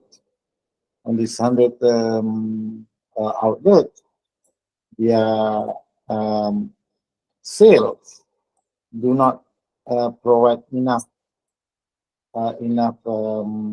contribution margin or profit margin that is sufficient to cover the operating overhead. So they are bleeding every day.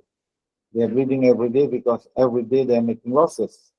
And so it has been more than 6 months, I think, that we are in a situation where people are still boycotting this foreign outlet. And KFC, McDonald's, Pizza Hut, Starbucks, Coffee Bean, and so on. And most business do not have the capacity anymore to go on because they are suffering. They are suffering because they are bleeding, and they are bleeding because their contribution margin is not enough to cover the overhead. Okay, so we can quickly calculate this in the form of break-even point.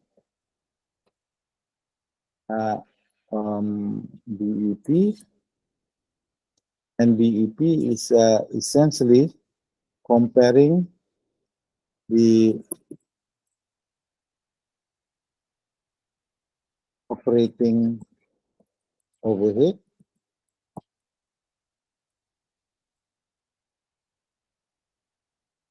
divided by profit margin. So if for example, we have our profit margin is 40%, and let's say our wages and salary is 15,000 a month. Our rental is 1,500. Utility is let's look on the scenario of this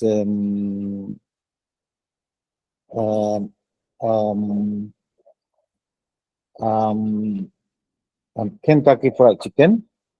Their wages and salary is about 50,000. Their rental is about 5,000. and utility is about 2,000. There is some office expense, not much, 1,000.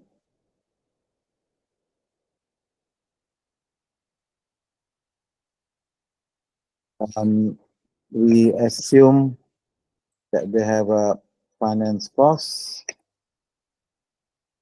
because they're borrowing on the outlet. Yeah, this is for each outlet. Let's say they have to pay 1,000 a month on the interest. This finance cost is about finance expense, so it is interest, not the installment. The installment will affect cash flow, but it does not totally expect impact the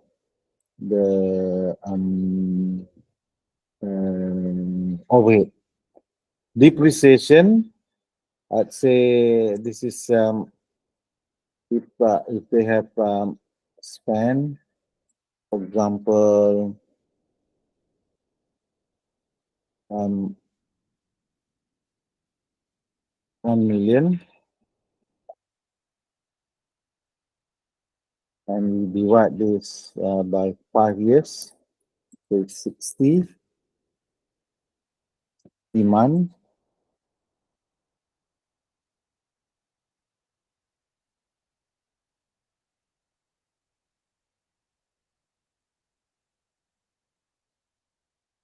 Divide by 60, so it's 16,000. 667. This happens to be one of the biggest expense. So the total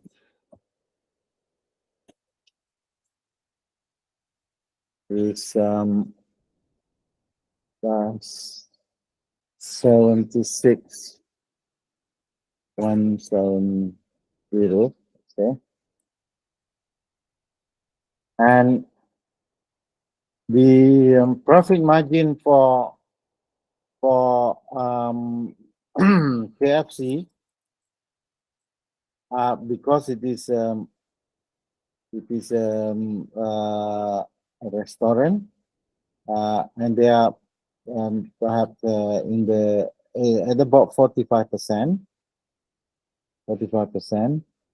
So we will use the 45%.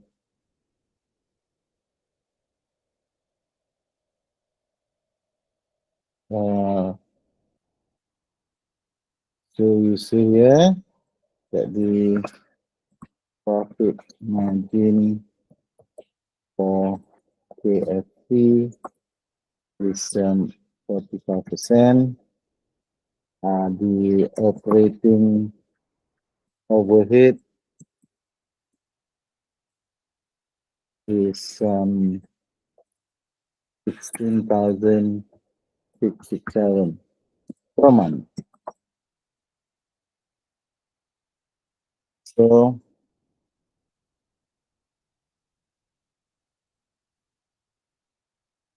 the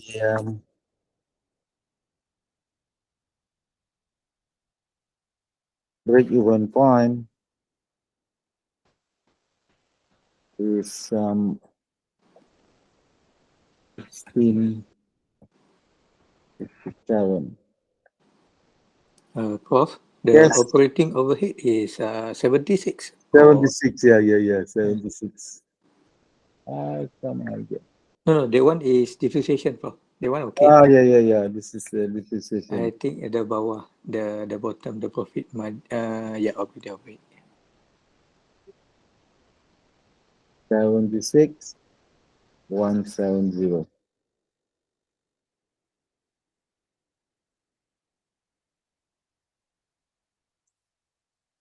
Right.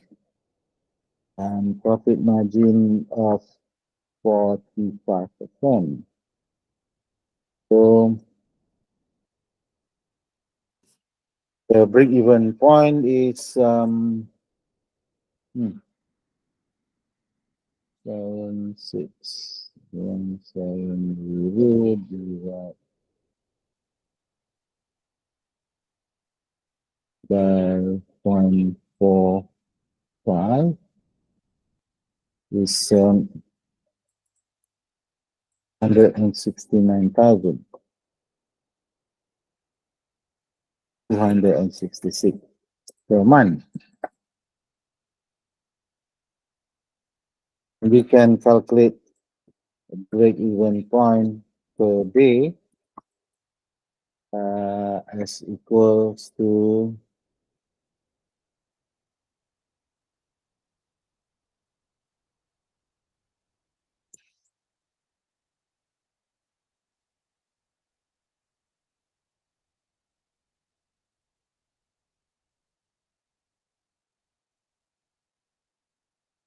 30 days. So every day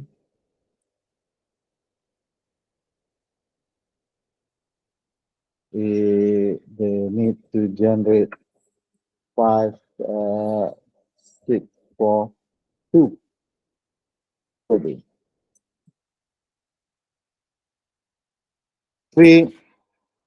5642 is not much. If you divide that by, for example, you open for 12 hours, that means it's 470 per hours.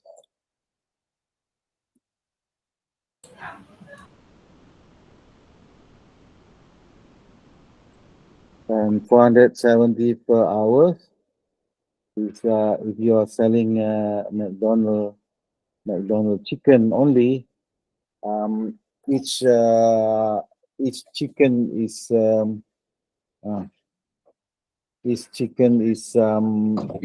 let's say average of 5 ringgit, then you need to sell 74 pieces per hour. I mean, this can be a challenge today because nobody visit KFC, for example. Yeah, right. So this is the calculation that you do in order to know whether you have achieved a break-even point. If your actual sale is, for example, your actual sale is 5,000 a day, then you can calculate the profit or loss per day as equal sale minus break-even point multiplied by profit margin.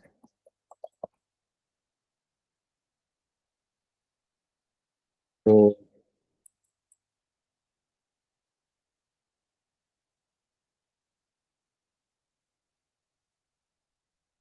it is 5,000 minus 5642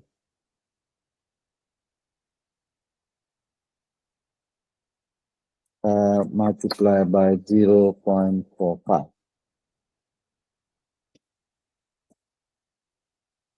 So that's 642 multiplied by 0.45. This is negative.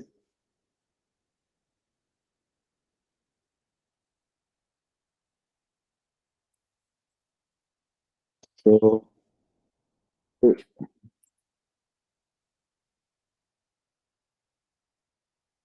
negative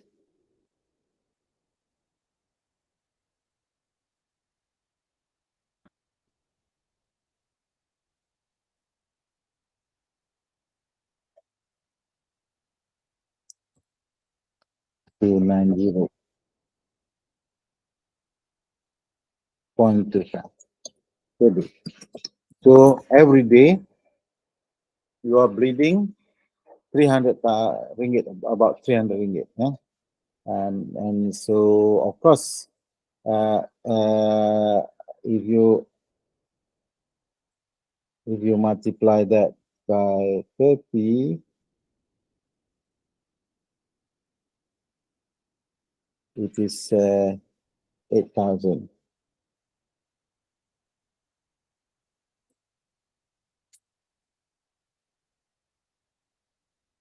Seven zero 7.5. And if you have 100 outlet that is suffering like this, is 870,000 a day. So you will soon basically exhaust your paid up capital. Right.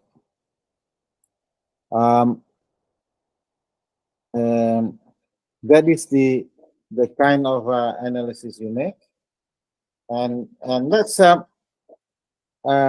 this is perhaps too negative to think today that our economy is actually growing better. I mean, let's look at this prospect. We have KK Mart. KK Mart is a retail outlet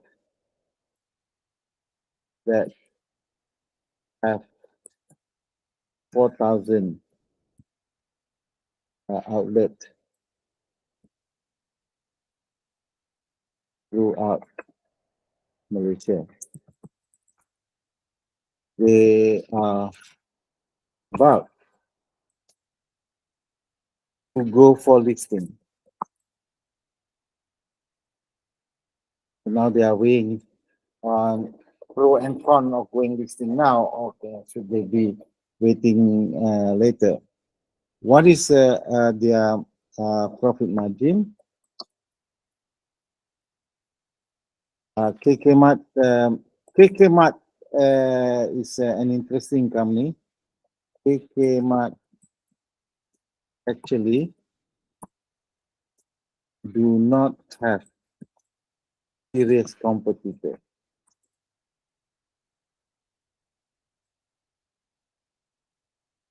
In the market.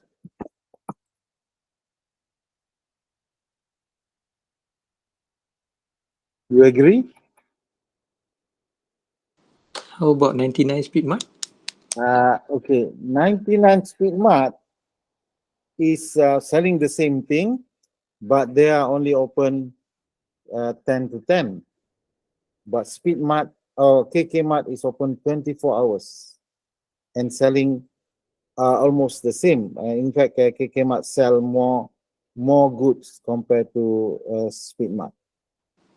I see. What about 7-Eleven? 7-Eleven is 24 hours, but they are selling junk food. They do not sell serious good like what KK Mart has. KK Mart has a complete goods, yeah, from rice, eggs, flour, vegetable. Household, You can wake up any hours at night and go to KK Mart, and you will have a complete good, including vegetable and so on. So in that respect, KK Mart is having a monopoly position, 24 hours retail outlet selling all household goods. Of course, today KK Mart is in a situation. They are. This is essentially what they are considering the market reputation. but they said that consumers in Malaysia are very forgiveness. We may forgive him, and that may be the situation that will happen. What is the profit margin? If we look at the list on top here, the profit margin, they are considered as the retail outlet, maybe 20 to 30%. Let's assume that they are at 20%.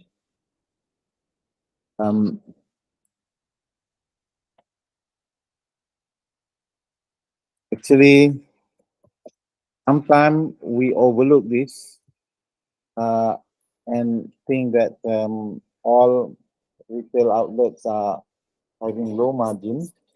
Actually, Aeon or Jayadisco is having an average of 31% profit margin.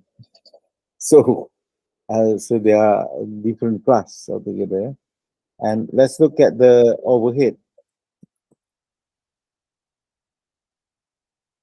And the operating overhead, we see the wages and salaries. And normally there will be two teams that are working at the KK Mart. Sometimes there's three teams depending on the situation. And so you have three sets of workers. If it is three sets of workers, then we can see there are about maybe 5 staff multiplied by 3 sets, multiplied by 2,000. So that's the wages.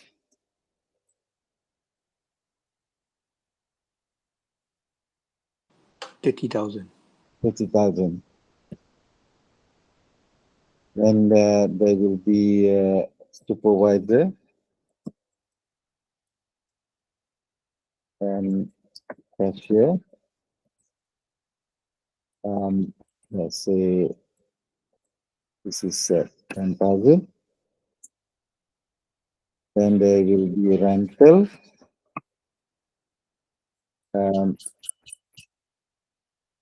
Let's work on 8,000. There will be utilities because they are on 24 hours and aircon and so on. 5,000. And depreciation. Depreciation is a big one because they do a lot of renovation, all the cupboard and the shaft. So let's say 250,000 divided by 60. Really not much.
4166.667.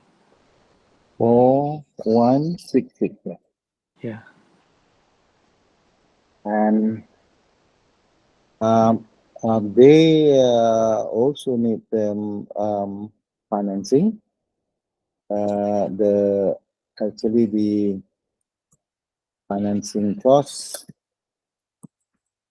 you can imagine that they have goods, yeah, in the store, in and on the shelf, which is worth about 2 million at any time, and so and this is at let's say they have a special rate percent, and we divide that by 12. So the financing costs,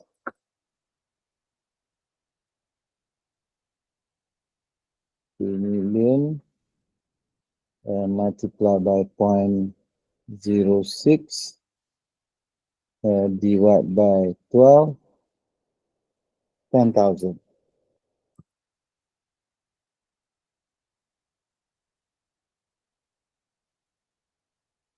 Right. We can put another one, office or the outlet expense.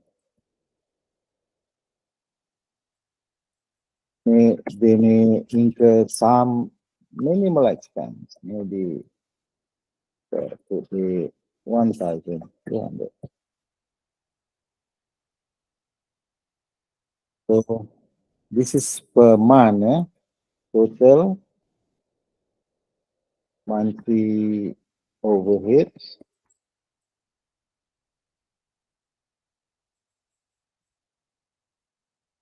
Is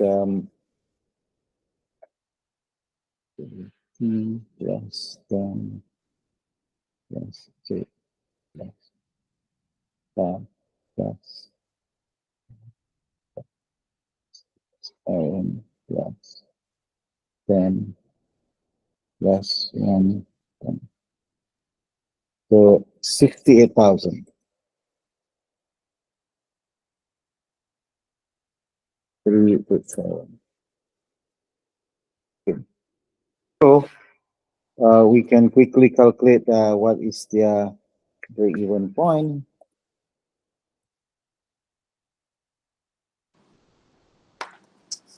68,367. 68,387 divided by 0.2.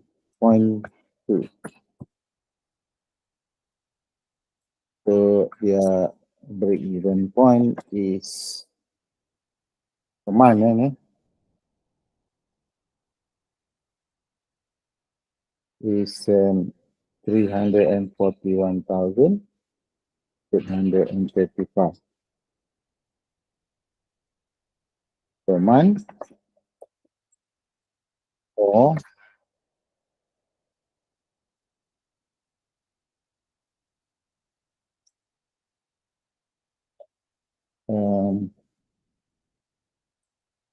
divide by 30, so it's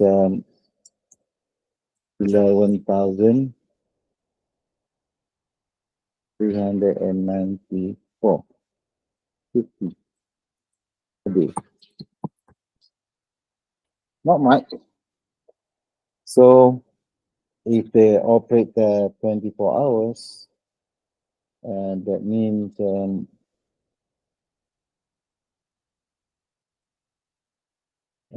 divide by 30, divide by 24 hours. So every hour they just need to sell 470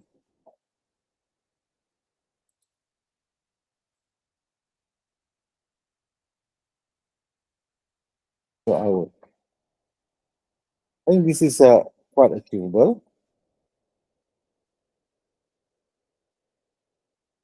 Quite achievable. So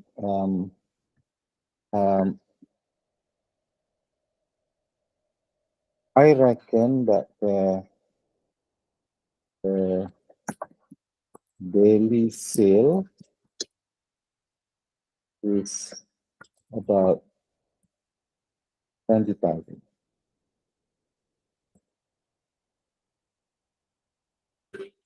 per day.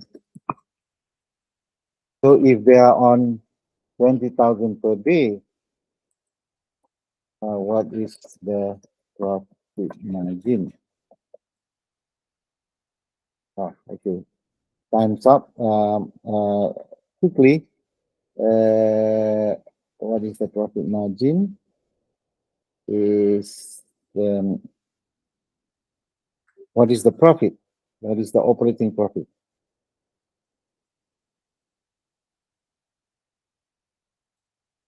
The operating profit will be 20,000 minus 11,394 and multiply by 0.2.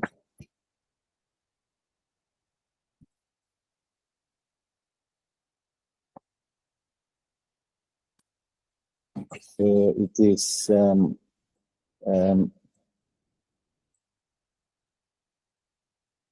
minus 11 and 3.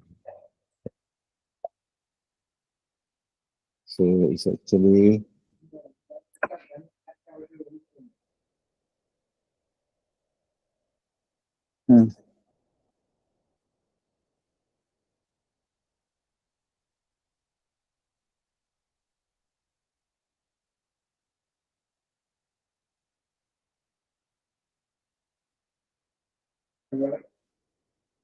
multiply by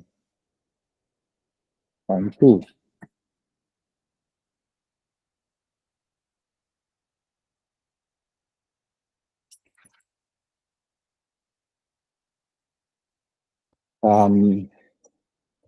So that's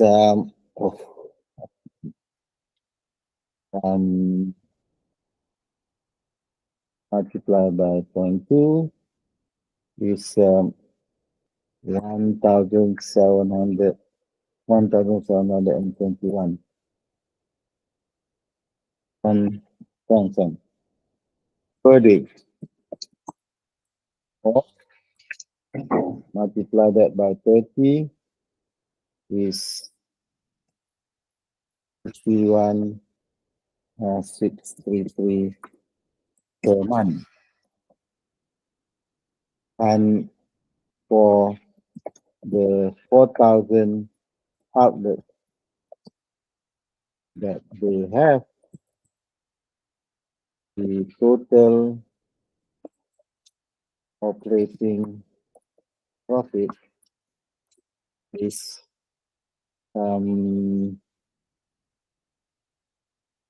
multiplied by 4,000 is 51,633 multiplied by 4,000 is 206,532,000 per month.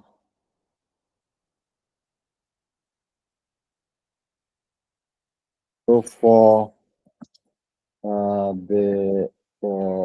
year, the total sales volume is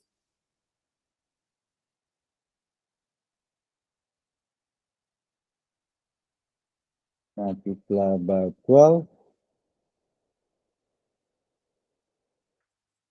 2.478384. So it is 2.4 billion per annum. Right. We will continue next week.